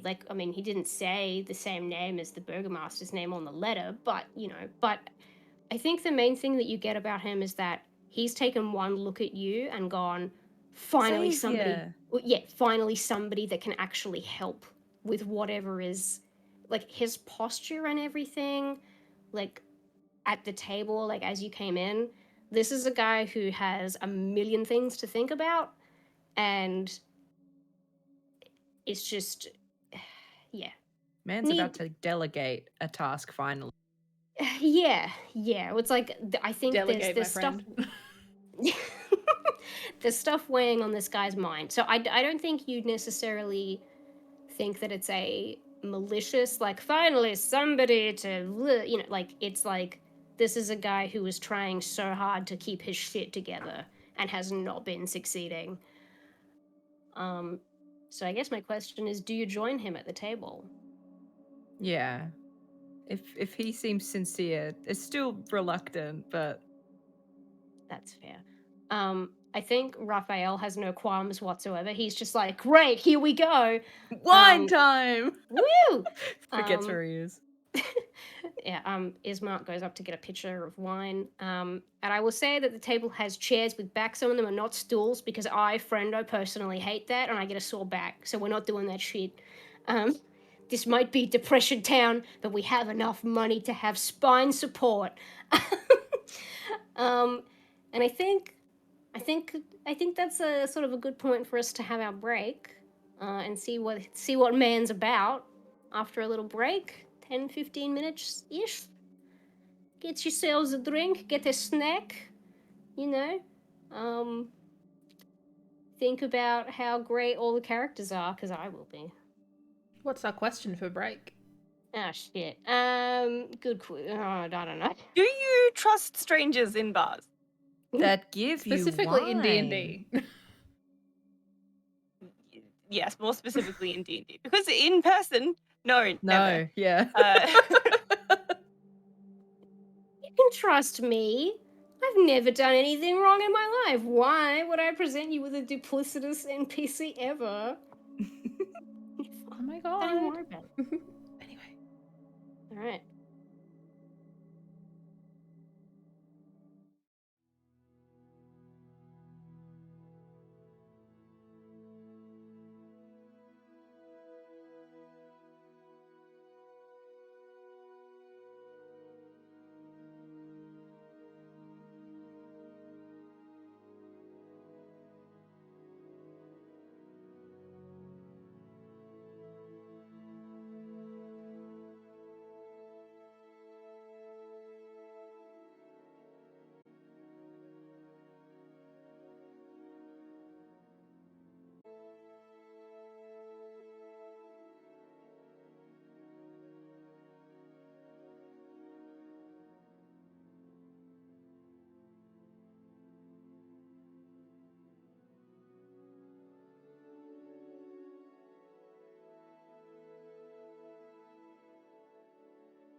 Welcome.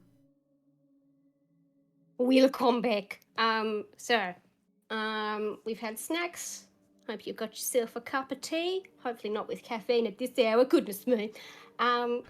We are in the Blood of the Vine Tavern, and Ismark, young man, has invited the party to sit down and have some wine on his coin, on his, it's not dollars, it's coins, it's whatever. So you all sit down at the table with chairs, they're not stools, we've established this. And he comes back over, he's got the, the carafe, jug, whatever you call it, of wine and some glasses. If you look over at the horrid little toad of a man who is the barkeep, he is sort of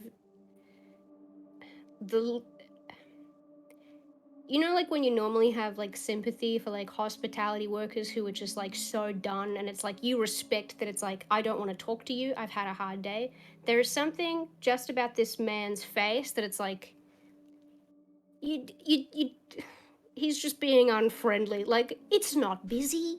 Like, I mean, yeah, like he lives in Barovia, but like, come on, man. Like, he's just tries to have as little human interaction as possible, but he just makes it worse. Anyway, a pitcher of wine, that's the word I was looking for. Haha, pitcher, got it. 10 out of 10.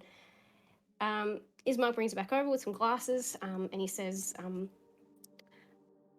I apologize if this seems untoward, I suppose, but we don't get a lot of visitors in Barovia. I'm Ismark Kolyanovic. I'm in need of some help, actually. And he looks around just to see like if anyone's listening. No one's really listening in. The three women at the door, they're not interested. They're sort of having their own little discussion. He says, my father, the burgomaster, has recently passed away. And my sister and I need some help.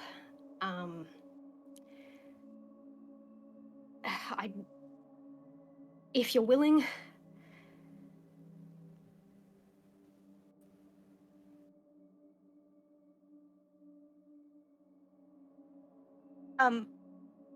more details? that's fair. My sister Irina is in danger, and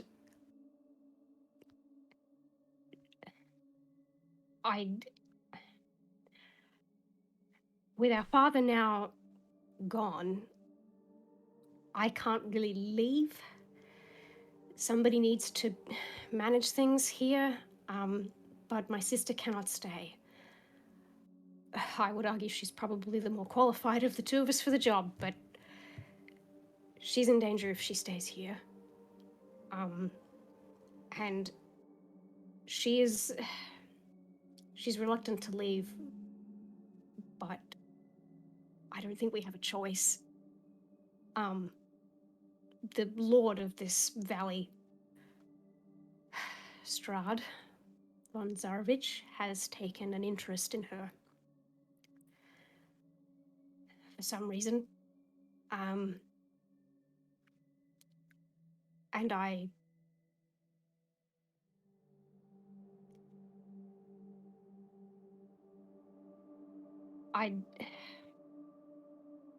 the house, our house has been under attack every night since Lord Strahd, took this interest in her.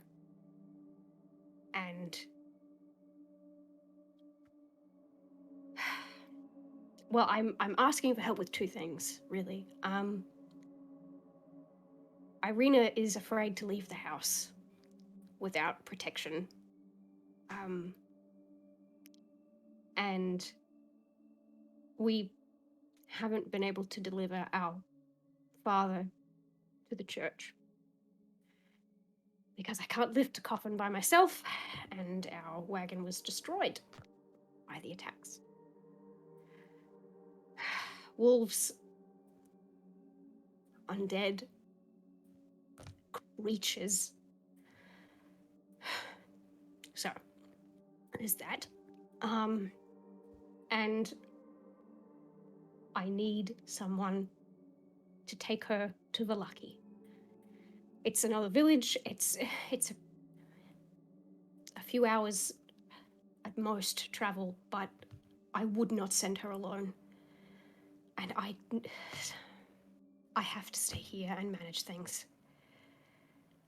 I would reward you, obviously. We would both be very, very grateful for your assistance. I realize you probably just arrived. But we need help. Might I know your names? Before we get that friendly, I would like to be a little bit suspicious at this story. So from the letter we received, it told us that Irina had died and... Huh? We stole a letter. Well, it wasn't really stealing. Receive the letter. They didn't receive it to us. We received it because letter it we was found, or it came into our possession. Is it a crime in Barovia to open other people's mail? It's a very good reference. But we know that Irina was dying and that she was bitten by a vampire. And this guy is trying to get us to go back to his house to go and hang out with his sister Irina, who we know was dying and was bitten by a vampire. Yeah. It kind of feels like he's honeypotting us in some way. Being like, yo, come help. You definitely seem like helpers. I am suspicious of you. Okay. Because, like, he also won't take his father to the church, but yet he's happy to go to the pub. Like... Yeah, well... We didn't have to take the coffin to the pub. No, but you know what I mean. Like... Yeah. Well, I think the letter, just a clarification, the letter said that she was languishing, not dying specifically. It says she dies from an unholy wound caused by this vile beast. Hang on, let me check the word real quick. Yeah, languishes and dies. Languishes and well, dies. it says dying. Dying. Like, okay. But I That's get fair, the idea that, like, she's Death is beyond upon saving. Okay. Yeah. Okay. So I guess, is your intention here to sort of, like, suss out, is he genuine? Are you trying to tell if he's a vampire? Or, like, if she's a, like, are you trying to tell if he's lying? Like, what is your intention, I guess? He's pretty cocky. I don't imagine that Bacchus would believe that he would be able to see someone and be like, wow, you're a vampire, wow, you're not a vampire. He feels like he would know immediately, but he does get the feeling that he might be covering for her.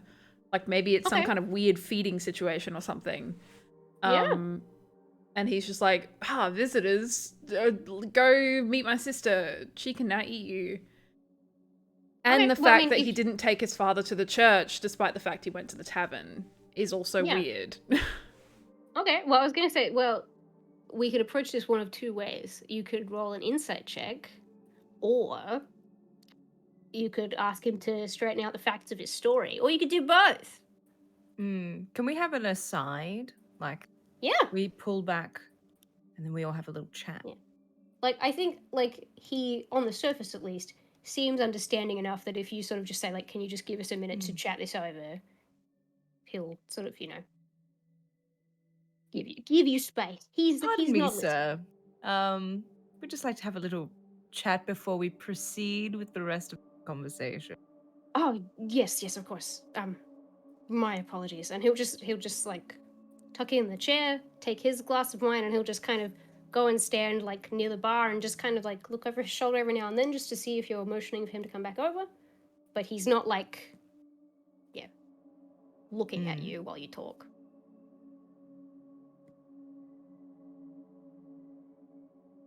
Either this man is a drunk, or he has another reason for not having brought his father to the church. The man can Does he willingly not have any walk friends? through. Well, that also, like Because isn't he someone who's from, well, the son of someone important? Surely he would have some friends who might go, oh, I do dear have some chappie." experience with people in positions of power, and they tend to not be awfully friendly in some instances. But the kind that approaches fake strangers in a friends. tavern does feel like it's someone who would have friends. My main concern, based on the letter that we've read, is he seems to be telling us that his sister's just needs to be transported from A to B, but hasn't told us how bad she might be if she has been bitten by a vampire. My concern is she transforming? When's she transforming? Could she transform on a journey? Are we going to be in more danger than we maybe hope to be? I think that is well a concern. Florence, you seem to usually have a vibe for these situations. Vampires aren't that bad all the time. Not implying that they're bad or not bad, it just adding all the facts together. I don't mind if she bites other people, just I don't want her to bite me. I've got enough problems, thank you. Also, if she has a sustainable feeding source, I'm not one to judge. I think Yeah, I wouldn't be worried about that either, yeah. I think this guy seems kind of okay. Just need more facts. Maybe we've judged a little preemptively. I just do want to wait a second. So It is really weird that he gave us like his entire recent life story before he asked what our names were. I am most curious that we wake up in a forest and you believe we've been kidnapped, but we get approached by a stranger who willingly offers us a job, and you're not at least the slightest bit confused why, or curious at least. Okay. Can I roll to see if I get a... This is a vampire vibe. No, wait. I have Detect Magic as an invocation.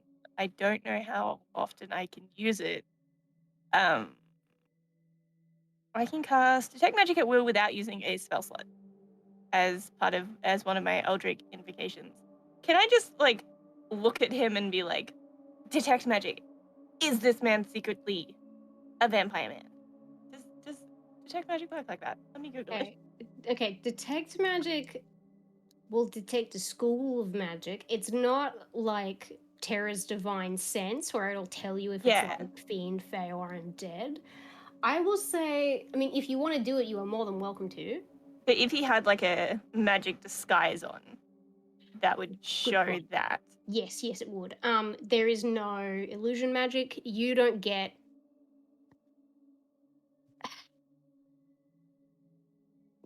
You don't get, like... How do I word this? There is nothing about Ismark, or, like, the three... Hang on, I'm mixing up my words. Come on, Brian, you could do it. There's nothing about Ismark. There's no illusion magic. There we go. About him, there's no magic at all. The barkeep, he's just as hard as he looks regularly. There's no magic there either. From the three women near the door, they have a very faint little bit of magic. You notice that all of them have an identical scar on their faces. And looking at them, they don't look like sisters necessarily, but like they look like... They look different, I will say, from, like, they look different enough that it's like culturally they're different. They're not, maybe they're not from, you know, the village of Barovia. Their clothes are a little different. Their clothes are a little more colorful. You know, maybe those personal touches, but they all have a small identical scar on their face, just sort of underneath their eye, and the scar has a little bit of magic to it. And I'm just looking at the schools of magic, because there's so freaking many, and I'm trying to remember what it would be.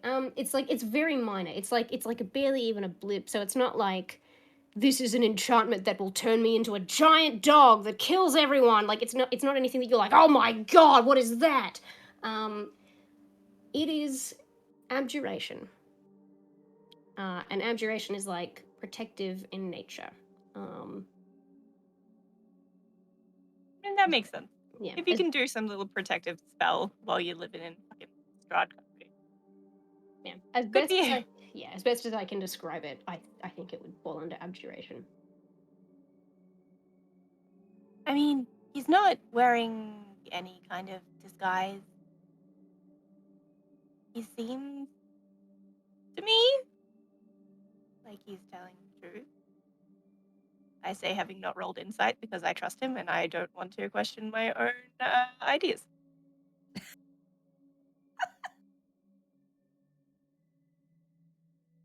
I muted, maybe? That's good because I made a very loud noise.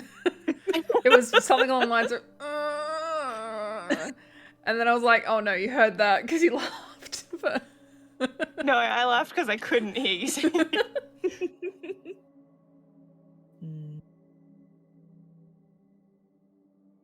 If you don't trust him, well, you don't trust him. Don't need to wear disguises to be deceiving you.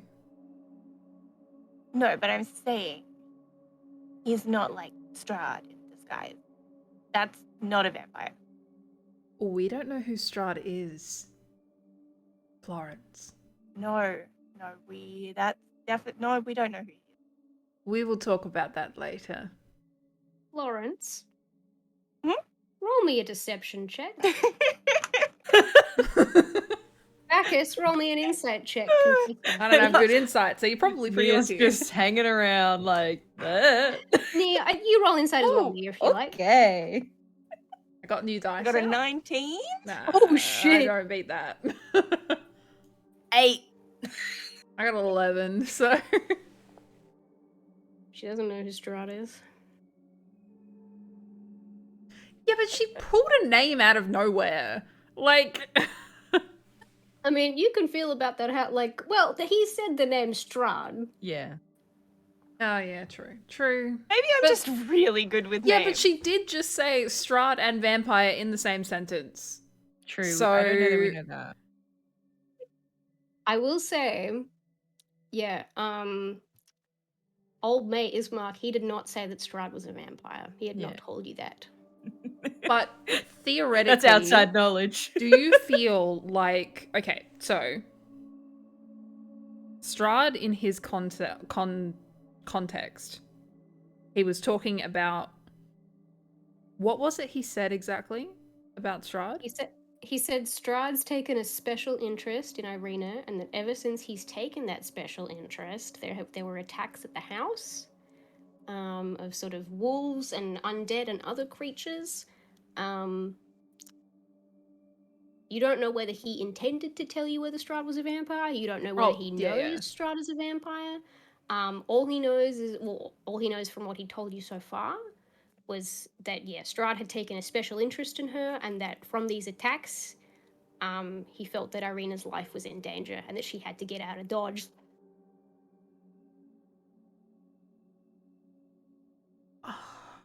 I don't know if I should push. Particularly the passage in the letter that talks about that Irina was bitten by a vampire for over 400 years. This creature's drained the life out of my people. Would you think it would be a reasonable assumption to connect the two together?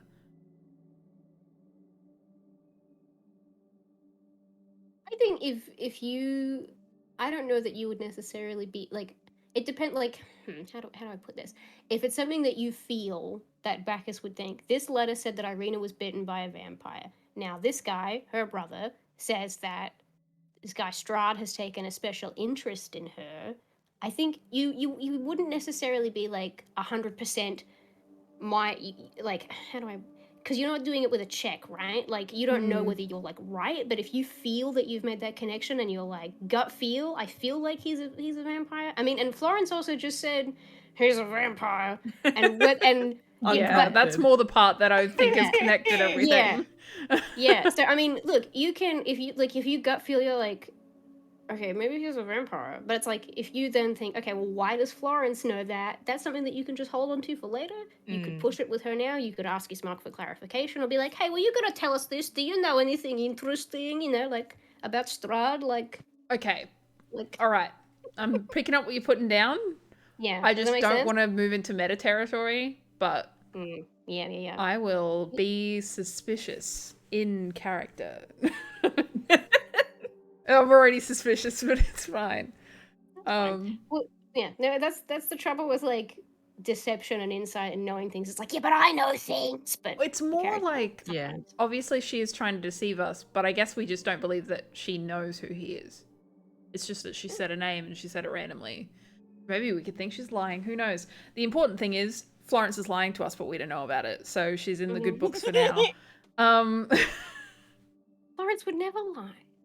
But I am still more convinced about this Ismark guy and why he hasn't taken his dad to the church if he's willing to go to the tavern. Well, I mean, I don't know why that stuck out to me so much, but No, I mean, you could ask him. I guess that's why we're here to talk. Shall we push him for more? I feel like there are a few questions we still need to ask him. Yeah. Just be nice. His dad just died. When are they ever not nice?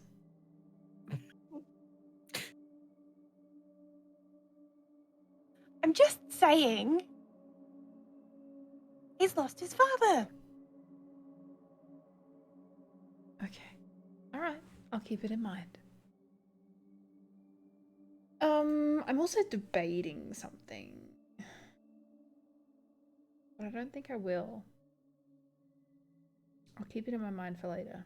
Yeah, I'll keep it in my mind for later, I think.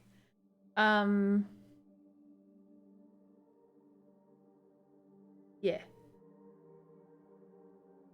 So ask him for more details and see what's going on. I wouldn't be against an escort mission.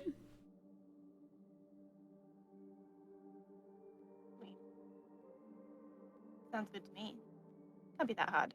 And if she does happen to be a vampire, I'm for a sustainable feeding source, you know? We could help her organize that if need be. Have you ever been around vampires when they're turning? I know I haven't. Well, not particularly, but... I heard it's not nice.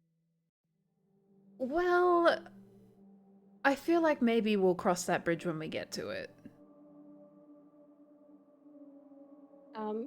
Raphael, who has been perhaps I've been like he's not like a loud dude, but he's sort of been very kind of like in thought, and obviously like the talk of like I'm dead and people being attacked and the whole vibes, it kind of seems to be weighing on him a little bit. But he says, if we are to encounter vampires, I mean, that is what my holy symbol is for. So we would not necessarily be defenseless. But I agree we should try to discern more information. I don't know that I feel good about leaving someone recently grieving without help if they are truly in need of assistance. Yes, of course. And dear Raph, if something were to have happened to this Irina at the hands of someone else, and say the worst is the case and she is a vampire, it wouldn't be her fault. We're out here to help people like that, right? Yes, absolutely. Well, shall we wave him back over? Let's. Okay. You will wave Ismark back over. They're not big glasses of wine, but he's managed to get through his glass of wine. So he's just back at the, pitcher, pours himself another one. Right. Is there anything I can tell you about either job, I suppose, that would ease your minds, or... We just have a few questions for you. Being new to the town and all, there could be some context missing. Right. Your father recently passed away. You haven't had a chance to bury him yet? No. I am to assume that he is indeed, and forgive me if this is insensitive, he has not risen again.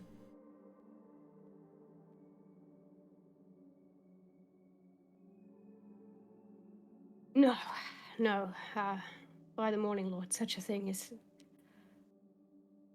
horrific to think about. I want to get an inside check on that.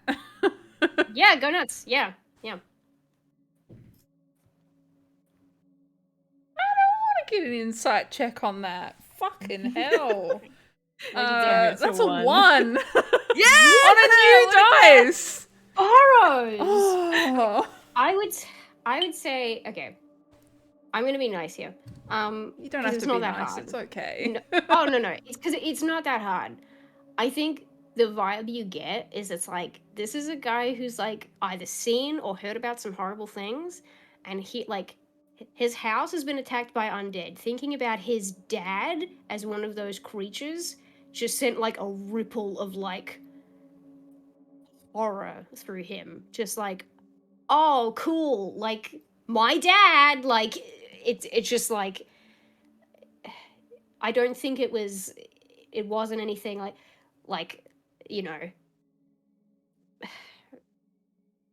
How do I word? Like it wasn't anything more than that. Right. I don't think. I think that's pretty obvious. Or like maybe he hadn't considered that as an actual Yeah, alternative yet that until sort of vibe. you It's brought just it like, up. yeah, exactly. Yeah. No. We have not had the chance to take him to the church because everyone else is afraid of being near Irina since this recent interest. Lord Strahd is a vampire. And We didn't need that confirmed before, alright. It's okay, Florence, you didn't ruin it.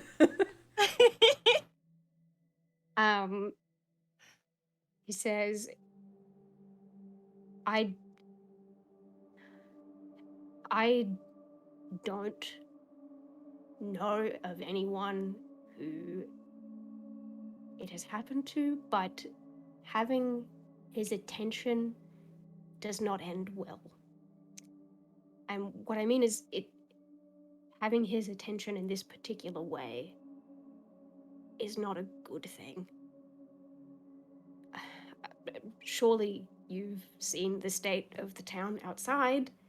Most people are too afraid to leave their homes because of what stalks the nights here. And the cart I would have used to move the coffin we had to build ourselves was destroyed. And I can't lift it on my own, and Irina will not leave the house. It feels like he is conveniently filling all the plots in of all the questions that I have. Raphael's pretty strong. How far away is the church? Could we help you with that? At least the coffin, for now. Yes. Yes. It's just outside. There's the sort of main thoroughfare. It's just to the north. Most people don't like going near the church either. Why not? Sounds they've heard. I can't say I have investigated it or know anything about it. But only rumors. And your father must be buried at the church? What? How else are we to seek any blessing from the Morning Lord? There must be rites performed. Right, so it's a religious thing?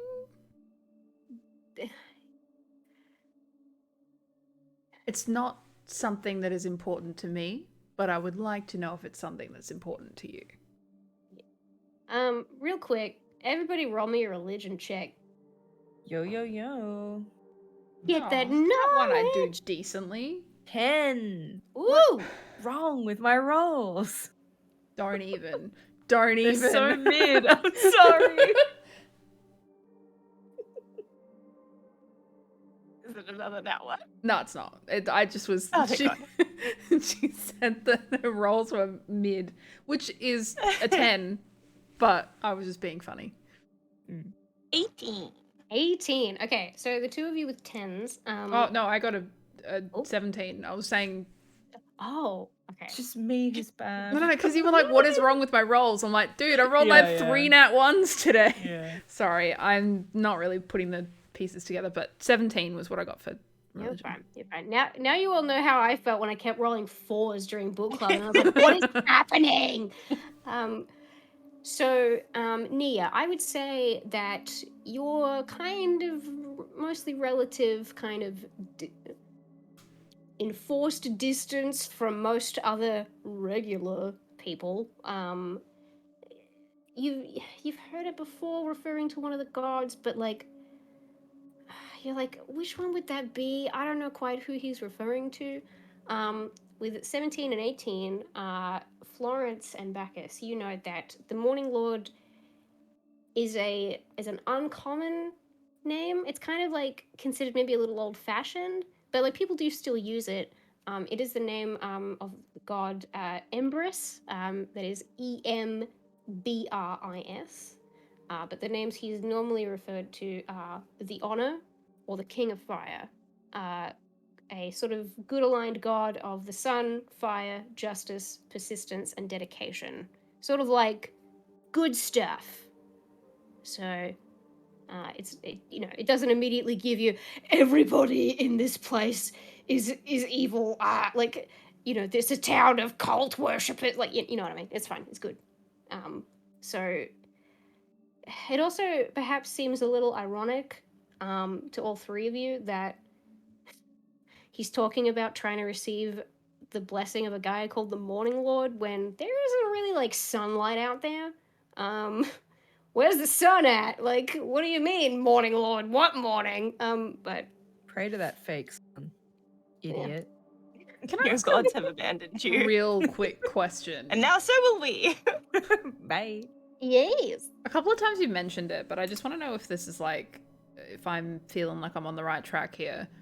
Yeah, Bones, tell me about it. In the same way that if like we were transplanted into like the like classical Rome or something like that, we would get a vibe that it's in the past. Mm-hmm. Do we get that same vibe from the information that we keep gathering from all these little glimpses? That like we've not just gone back to like we're in a dread domain or whatever.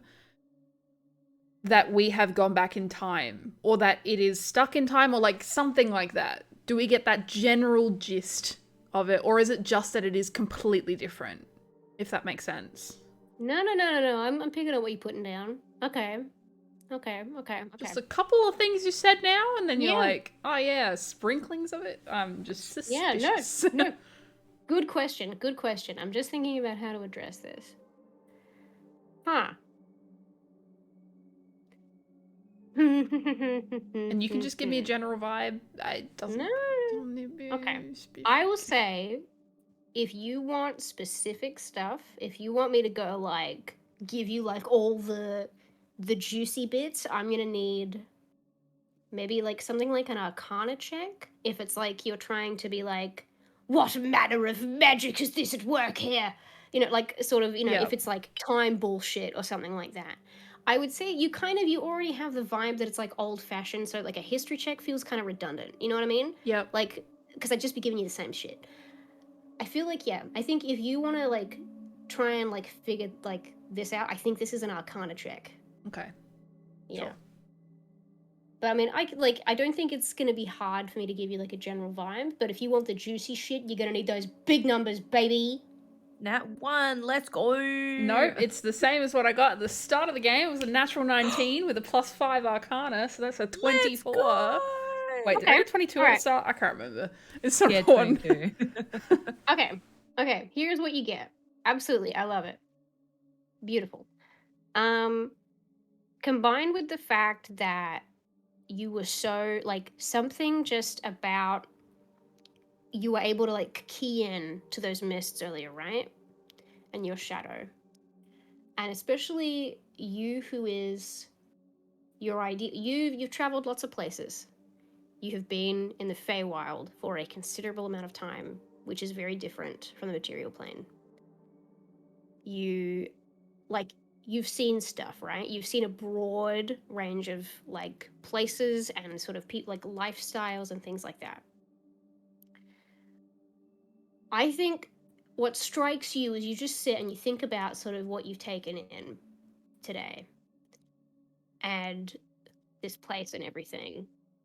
And you're like, this doesn't make sense. This doesn't quite fit together. Like, just something about it. You're like, what is it? And then your mind sort of pops the question to you of, if Strahd is such a bad, like, why don't people, like, try to leave? Or, like, what is, like, what is going on here? Is this the past or whatever?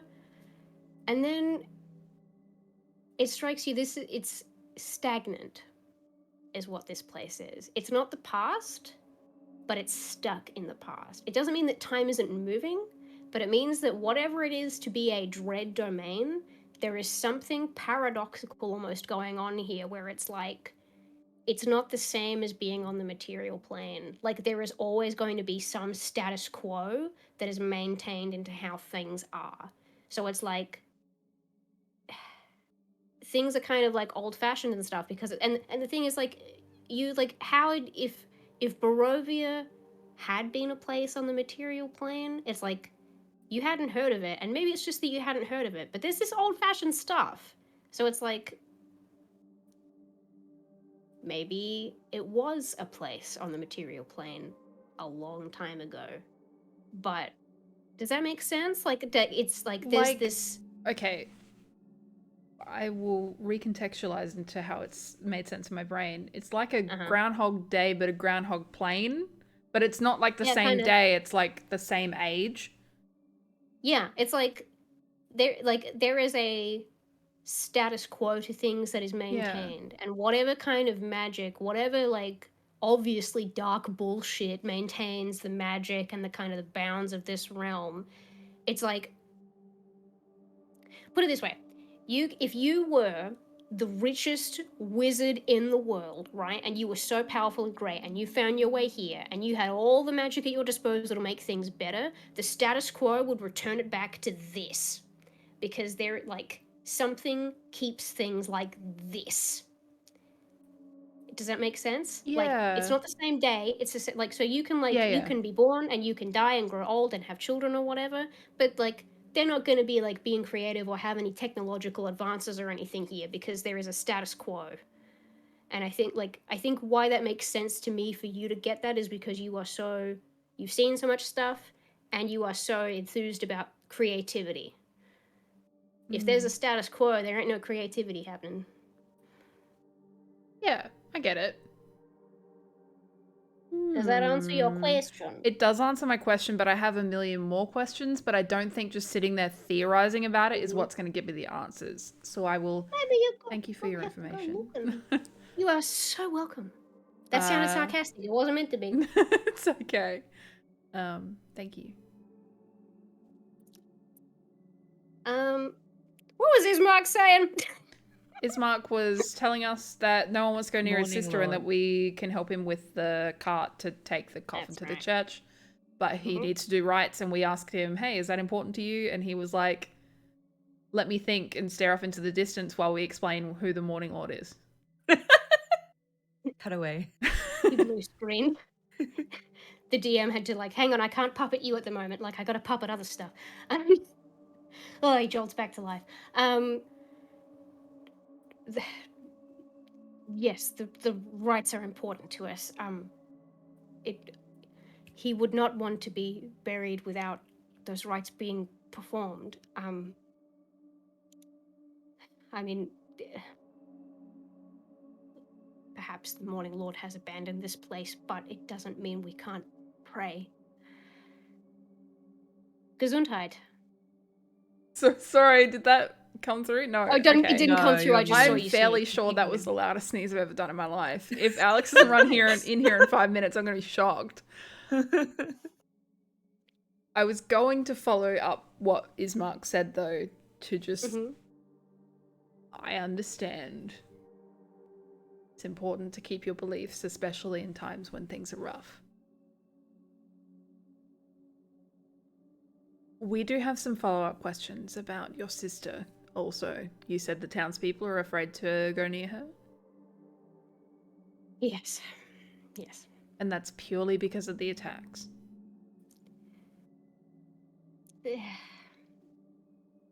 Yes.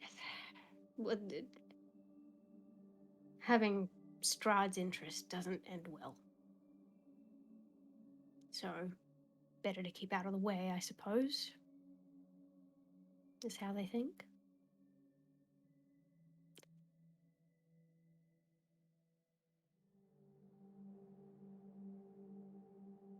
Well, like I mentioned earlier, I'm down for an escort mission. What do the rest of you think?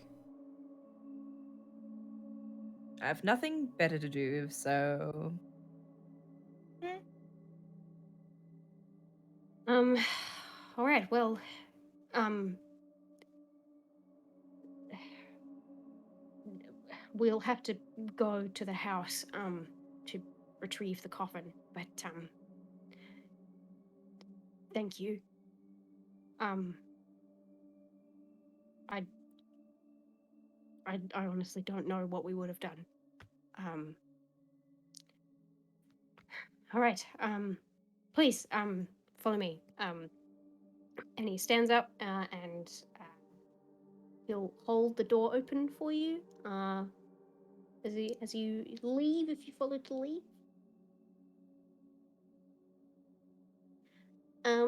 What I will say, Florence, it was you who did the detect magic. On your way out, the detect magic will be gone, but because of what you noticed that on the three women who were sitting together that had the little marks, you just like maybe glance at them on your way out just to see. They've covered it up with makeup on all of their faces.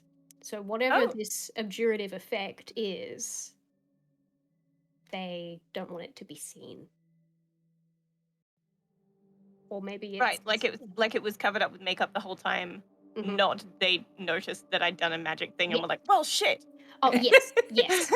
But it's like because you know that there's something there. Yeah. Even at just a glance, it's like it looks to you like a scar that they all have. So it's like it's not like, how do I put this? It's like it's not like a magic tattoo or something like that. It's like a wound that has a little bit of magic put into it.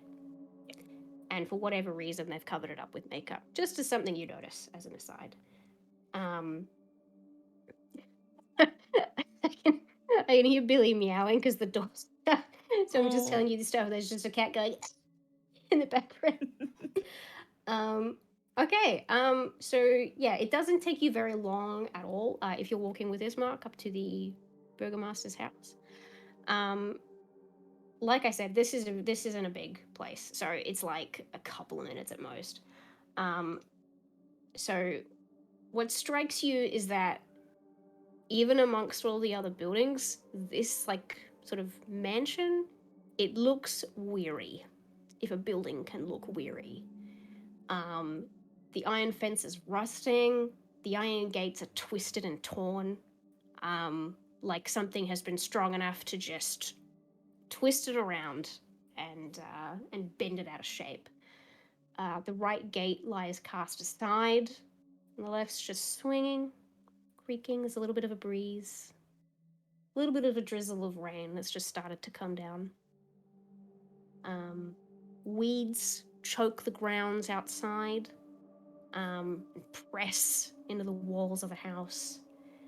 But you look at it, and everybody roll me a perception check, if you please. Or don't, it's your life. 14. 14?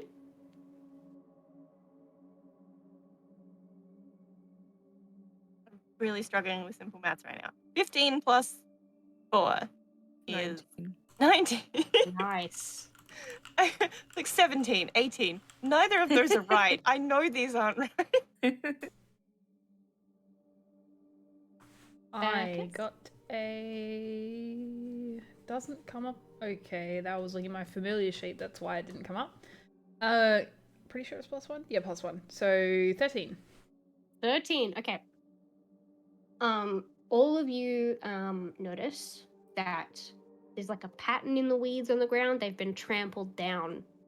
And then that sort of draws your attention to the kind of more obvious, like, and maybe like you wouldn't have noticed them at first if it's on like a side, like a side wall or like concealed with a bit of shadow, but like noticing that pattern in the weeds, there are claw marks that have come into the finish of the walls here.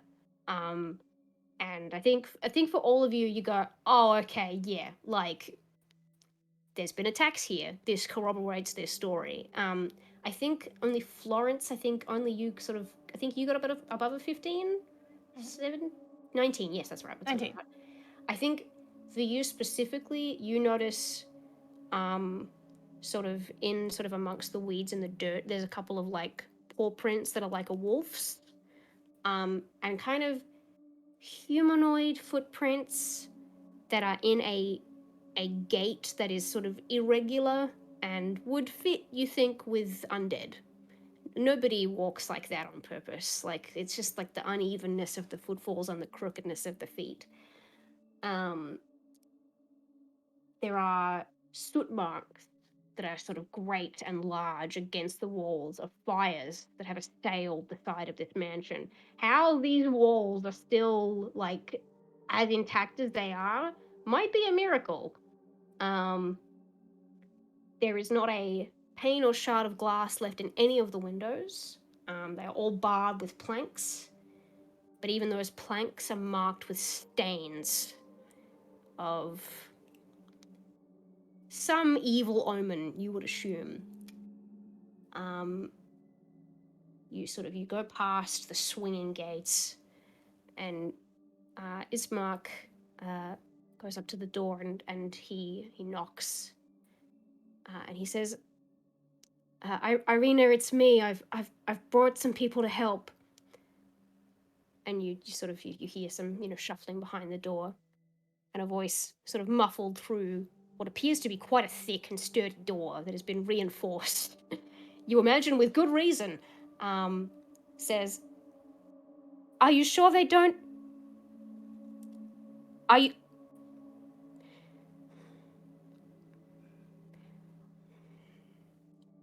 May I know your names, please? Oh shit, we never even told him that the... Yeah, he doesn't even know our name. See, I do think I'm too trusting. Whoops. He was like, wait, we know your names, and we went, we'll be back in a moment. Can we just have an aside? Need to get our stories together. We should be suspicious to him. Yeah. So fun. Do you tell the female voice inside your names? Do you say your names? I've dealt too much with the Fae to never say my name. Okay. To people who are behind doorways and I don't know who they are.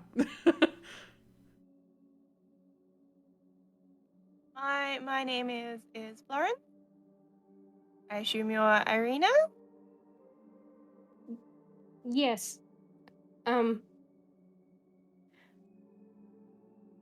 Are you in league with Strahd? No. We weren't Never quite met aware him. who he was until a few moments ago. Oh, there are more of you. Okay. Sorry. Because Billy's we me never out said again. our names, we just were quiet. Funny. I keep pausing because I could just hear this cat just being like, "Why is the door shut?" It's like, well, we're working on opening it, Bill. We're getting through the scene. But she's like, and is Mark you there? And he's like, yes, Irina, I'm here. And you hear, bolt undoings, like big creaky bolt after bolt. And then slowly this big door opens, and you see a woman who is probably in her early 20s. Compared to, unlike sort of the other few people that you've seen so far, she has sort of very striking red auburn hair. She's wearing a breastplate armor, but otherwise, sort of slightly better than common clothes. I would like everybody to roll me a perception or an insight check when looking at Irina, please. And I won't include Raphael because he's me and I know everything. Uh-huh. I'm so perceptive with an 8. Same. God damn it. Mid, baby. I mean, I know they're not really high rolls, but if you're both doing perception, I'll do insight. Which It's gives not- me, It's the same 14. for me, either one. Okay, well, I was going to say it's not a high DC. It's more just, if you were interested but We you are look interested, at but our dice aren't reflecting that. Yeah, I want to know. big mood me rolling perception checks with Tara. She don't see shit. You notice just by the way that she's standing and holding herself, she's not used to wearing a breastplate. This is a new thing for her. This is not... She has a rapier at her side, and it's the fact that it's like she's inside of her house, Gesundheit. The fact that she's in her house and she's wearing a breastplate, wearing the rapier at the ready, and also just from the way that she's holding herself, she's not necessarily used to wearing the breastplate, like, for long periods of time. That's what you get looking at her. But yeah, she's very striking. She's attractive, and you sort of you think, oh man, I can see why people would be interested in her. She's got she's pretty. She has a nice face. But then it's like, oh, but like vampire. Like when they're interested in blood, so maybe that doesn't tie into it. But maybe it helps. She lets you in, and she sort of yes, I'm Irina. Please come in. I apologize about the smell. And you come in. And the interior of the mansion, it's well furnished, but the fixtures show signs of great wear. Noticeable oddities again are the boarded up windows, but you go through the hall, and she takes you into a side drawing room, and you notice that both in the hallway and in the drawing room there are holy symbols in every room, which is a sun, which is again Morning Lord imagery. There is a coffin on the floor in this drawing room, and some dried like lavender or some other kind of things have aromatic things have been placed here to kind of mask it.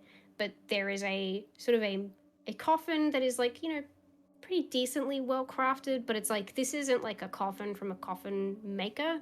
This is just something that you recall, as Mark said, he and Irina had to put this coffin together for their father, and you can assume that in the coffin is the body of their father, which they've tried to mask as best they can with, dried things and wilting flowers and things like that. But there is that faint odor of decay. And she says, I'm assuming you're here to help with, our father. Here he is. Dressed for visitors. I think I'll look at Nyja at this moment. Is it Nyja or Nia? Nia. Nia. I keep saying Nyja, but because it's a Y. It doesn't help the spelling of the name. I know you did that on purpose. I think we'll look at each other because we both have prestidigitation, and I'm sure in moments like this we would have done powers this. combined. I would like to, if you have the smell, I have, I might make some nice, pretty effects. Yeah. I think Lemon is pretty good for removing dead people, citruses. Pardon? Okay. Citruses are pretty good at yeah, masking because dead it's so people's smell. strong. Yeah. Makes sense. Yeah, Nia would then cast a kind of, let's say a fruit bowl kind of smell, but orange, lemons. Tropical fruit punch. Yeah. And the iconography of the Morning Lord, is that mainly suns? Yeah, there are other symbols that what do you mean, the iconography that you can see, or iconography that you would know From the images that we've kind of seen going through the house? I'm trying to decide what type of flowers to put there. If it's suns, I'll put a sunflower. Okay, or if it's I'm gonna turn my camera off again because it's lagging. There we go. Oh my god, there we go. Sorry, I'm so sorry. It's all good. It's all good. I was in charge for half a second. The big chair is mine. No, my chair is the same size. The DM is not more important than the players. Okay. I would say the iconography that you've seen in the house is just like suns and things like that. But just for interest's sake, roll me a religion check again, Sure. please. I just want to be conscious of their religious beliefs before I'm just like randomly putting flowers on their dad's grave. That is actually really good again, because that's a 19 again, but that is for religion that's only a 21. Only a 21. Only, yeah. 41. Why can I not roll in like the teens? Same. One way or another. You recall that, I mean, you've only heard them mention the Morning Lord, Empress. So you don't know necessarily whether they have familiarity with, like, or whether they, not familiarity, whether they, like, even worship or care about other gods, but there's a whole bunch of them. But you know that, in the sort of, I suppose, religious lore of the Morning Lord, or, you know, the King of Fire, is that the god Zephun, that is Zephoun, pronouns they, them for that god. That god is their child, and that god is, Zephun is the god of, called the Dreamer, and the god of dreams, wishes, journeys, and flowers. So you know that with this association kind of, you know, not like semi-loosely, but it's like not a lot of the gods are like related to each other in the kind of religious or like mythological lore, but the Morning Lord probably likes all flowers. And whether, you know, that might not matter necessarily in this case to Irina and Ismark in particular, but I think if you were worried about offending a deity, don't worry, you got it. He'll like any flowers. So. I think that I'll go with like some springtime flowers, because I'm currently in me spring form. Sorry, that sounded so fucking cocky. But yeah, I mean, I'll go with some nice spring flowers. Nice, lovely. I think seeing you both doing this, Irina just like clutches her hands like over her chest, and she gives you like a smile, like, you know, she has sadness in her eyes, but she obviously like appreciates the gesture a lot. Thank you. Thank you. Yes, I'm Irina. Thank you so much for agreeing to help. We can't tell you how much it means to us. If there's anything I can help you with, assuming you have agreed to my brother's request to take me to Vallaki.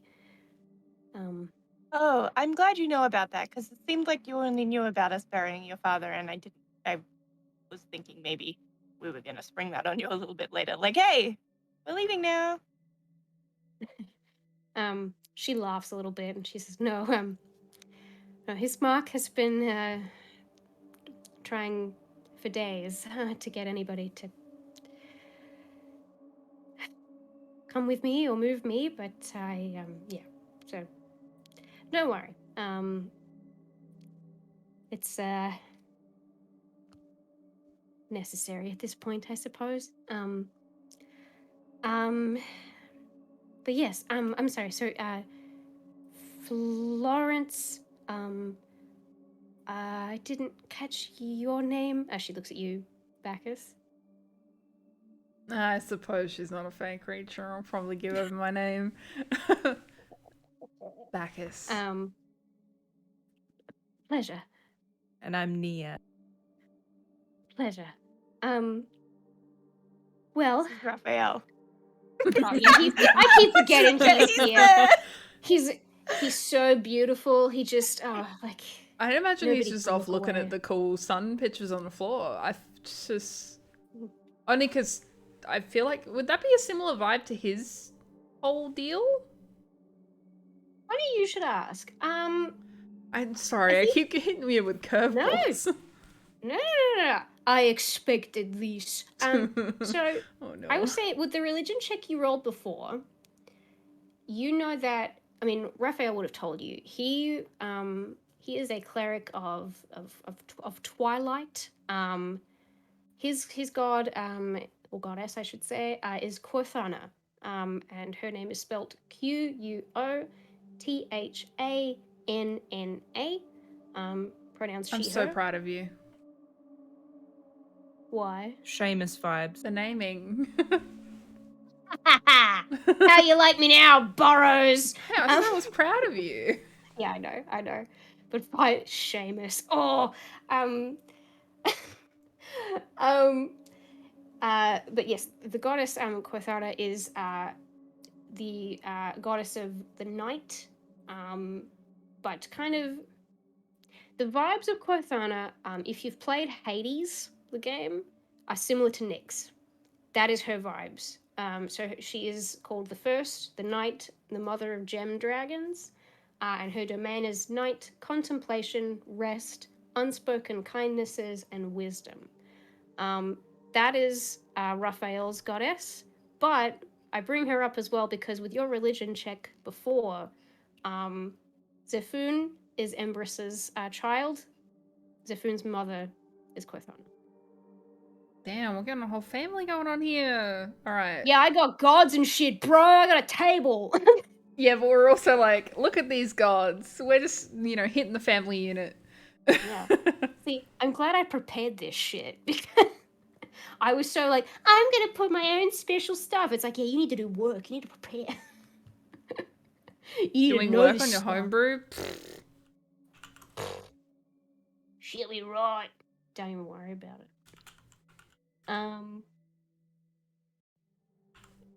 Yeah, like he's like, I think Raphael, like he introduces himself. His vibes are immaculate because he's a beautiful man. But I think he's also just like sort of saying like a quiet prayer. Just sort of asking the First, asking her to watch over the soul of the burgomaster, things like that. Just nice, wholesome, clericy things. But he's definitely noticed the holy symbols and stuff in the room as well. But yes, so I suppose then the matter is, are we getting Raphael to help lift the coffin with his mark and take it over to the church altogether? Unfortunately, I think he's the only one who can potentially carry it. I think he could do it alone. I don't think he even needs Isma's help. With those ogre strength glovies. Yes. Full disclosure, I gave him a magic item that gave him strength specifically because none of you had +1. I got 0, baby. Yeah. Also a 0. It's like you're gonna need somebody to be a bit beefy from time to time potentially. So that's what he's for. Okay. I will say. Let me do something real quick. Hopefully it's picking up a coffin. I mean, I'm gonna roll. Would anyone else like to roll for Raphael? Oh, no, I Yeah. was just being silly. You can No, you you feel can free if you want. He to. has a +4 athletic. It saves me because I'm doing something else, man. Okay. I can roll for him. I'm Thank doing great. you. But No, you do what you have to do. let's do a better roll for Raphael than we've rolled for ourselves all night. I did an 18 plus the 4. Wowie wow. Damn. No, that's good. That's good. Okay. With ease, you have made him pick up things before. This is why you have him. He heals and picks up things. Feel bad. He's good company. Of course, yeah, that too. Like, He's also pretty. Yeah. I tell him that he's pretty all the time. Full disclosure for chat as well, on his character sheet, I have listed his weight as sexy and his eyes as dreamy blue. So I was like, I don't know how much men weigh. Stuff. Okay. Here's what happens. So Irina, because I know we're getting past 10 o'clock, so to close out tonight, Irina sort of tells you she will not leave until it is time to go, so she's going to stay at the house.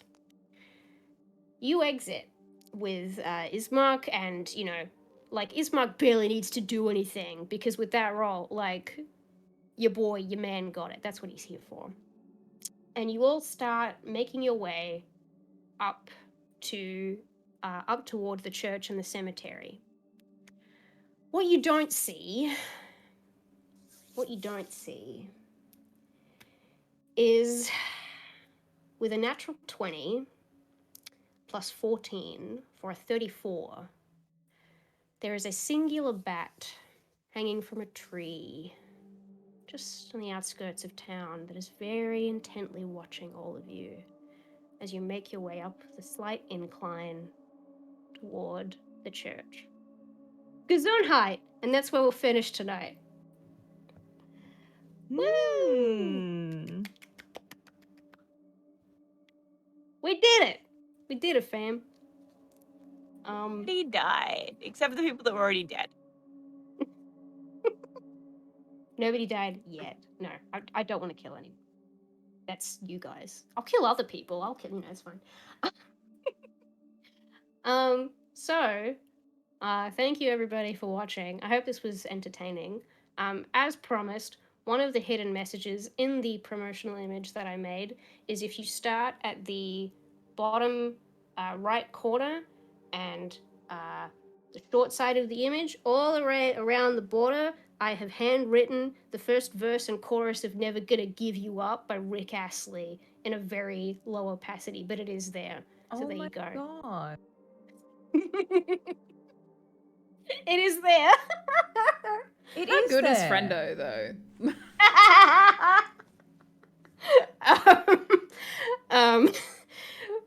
Wonderful players.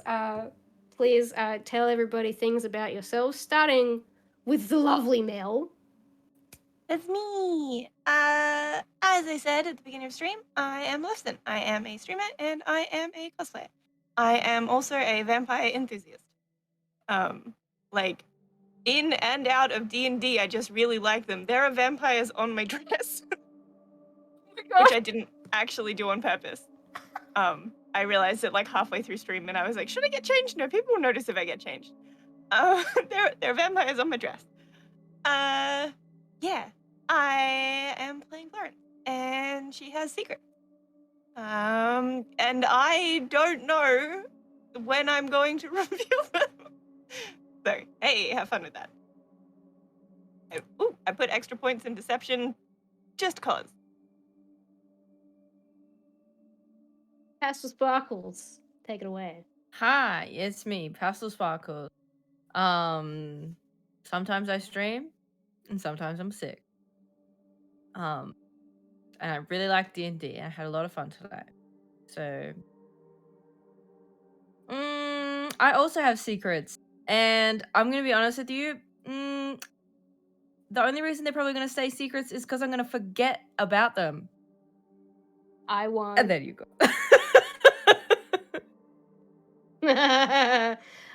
And finally, BurrowsRed. Hi, hello, I'm BurrowsRed. I played Bacchus today. Honestly, he's pretty much an open book about most things. But he has led a pretty interesting life. I do just want to call out every single person who has gone before me in that they didn't promote themselves on anything that they're doing. I'm not doing anything. Mel exists on the internet, and your panels are below. PastelSparkles streams Monday, Wednesday, Friday. Check it out. Friendo does not exist on the internet, but they do exist for these streams, so that's important. And also, what's the phrase you usually use? You come out of your cave on... Oh yeah, coming out of my cage. And, yeah. You dragged me out of the cupboard. I guess, I'm Friendo. I don't do things on the internet. I lurk and I wait. And also I meant to say at the start, but not that this matters, but if anyone has any complaints that are not legitimate or that are made in bad faith, you can mail those to Friendoboi Industries at 69 Gamer Lane, Pogville, because I don't care. You're welcome. I wish I lived there. You can be there every day. You just have to believe. guess we're finding somebody to raid. I don't know. Oh maybe... shit, I was meant to do that. I what? don't have the tools. I Look, have while the we're doing tools. that, we have like a Discord and a Twitter, and I'll do like the Discord and the Twitter and the chats. You Yay. can come hang out with us. I know what I can do as well.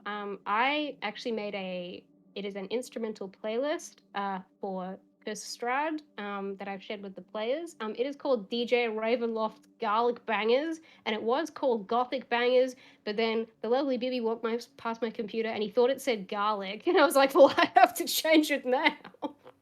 So I will share the link to that playlist, and I can listen to that when I prep and do stuff. So We've all drawn pictures of our characters, by the way, so we'll put them in Discord. yeah. So if people want to see what our characters look like based on what each of us has drawn of our characters, we'll do that. I only have a sketch.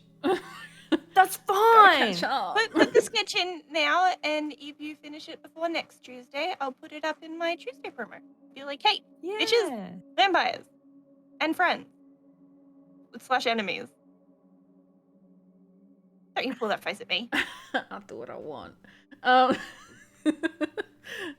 We have actually found someone to raid though. They're doing a D&D one-shot where Rob takes control. I'm guessing that's one of the players. I don't know. It looks Oh, it's our favorite Smash character. a little phallic, the map they have. So it could be an interesting time. ooh. So let's go say hi. But appreciate faces. Anyone want to say anything on the way out? Yeah, I just made a Curse of Strahd channel. In that Curse of Strahd channel, give us ideas on what we should name this campaign, because we generally don't just name them after the module that we're playing. And I had an idea earlier, but I forgot. So go into that channel and give us the name. Oh, the Garlic Bread Domain. Yeah. Garlic Dread Domain? Ooh. Both. Anyway. Garlic bread domain sounds funner. Anyway, that's all. But yes, big thanks to Friendo for running tonight and running this mini campaign. Also, we appreciate their face immensely. So please continue to support them by coming here and watching this and telling Friendo how great they are, and also all of the players how amazing they are. Also, other than that, And also send doots if you have them. I forgot about that. yeah, that's the next bit. Send dudes along with the raid. Also, if you have those, if you don't have those, just send some kind of magical instrument. That's the important thing here. Otherwise, we'll see you next Tuesday. Bye. See you, bye.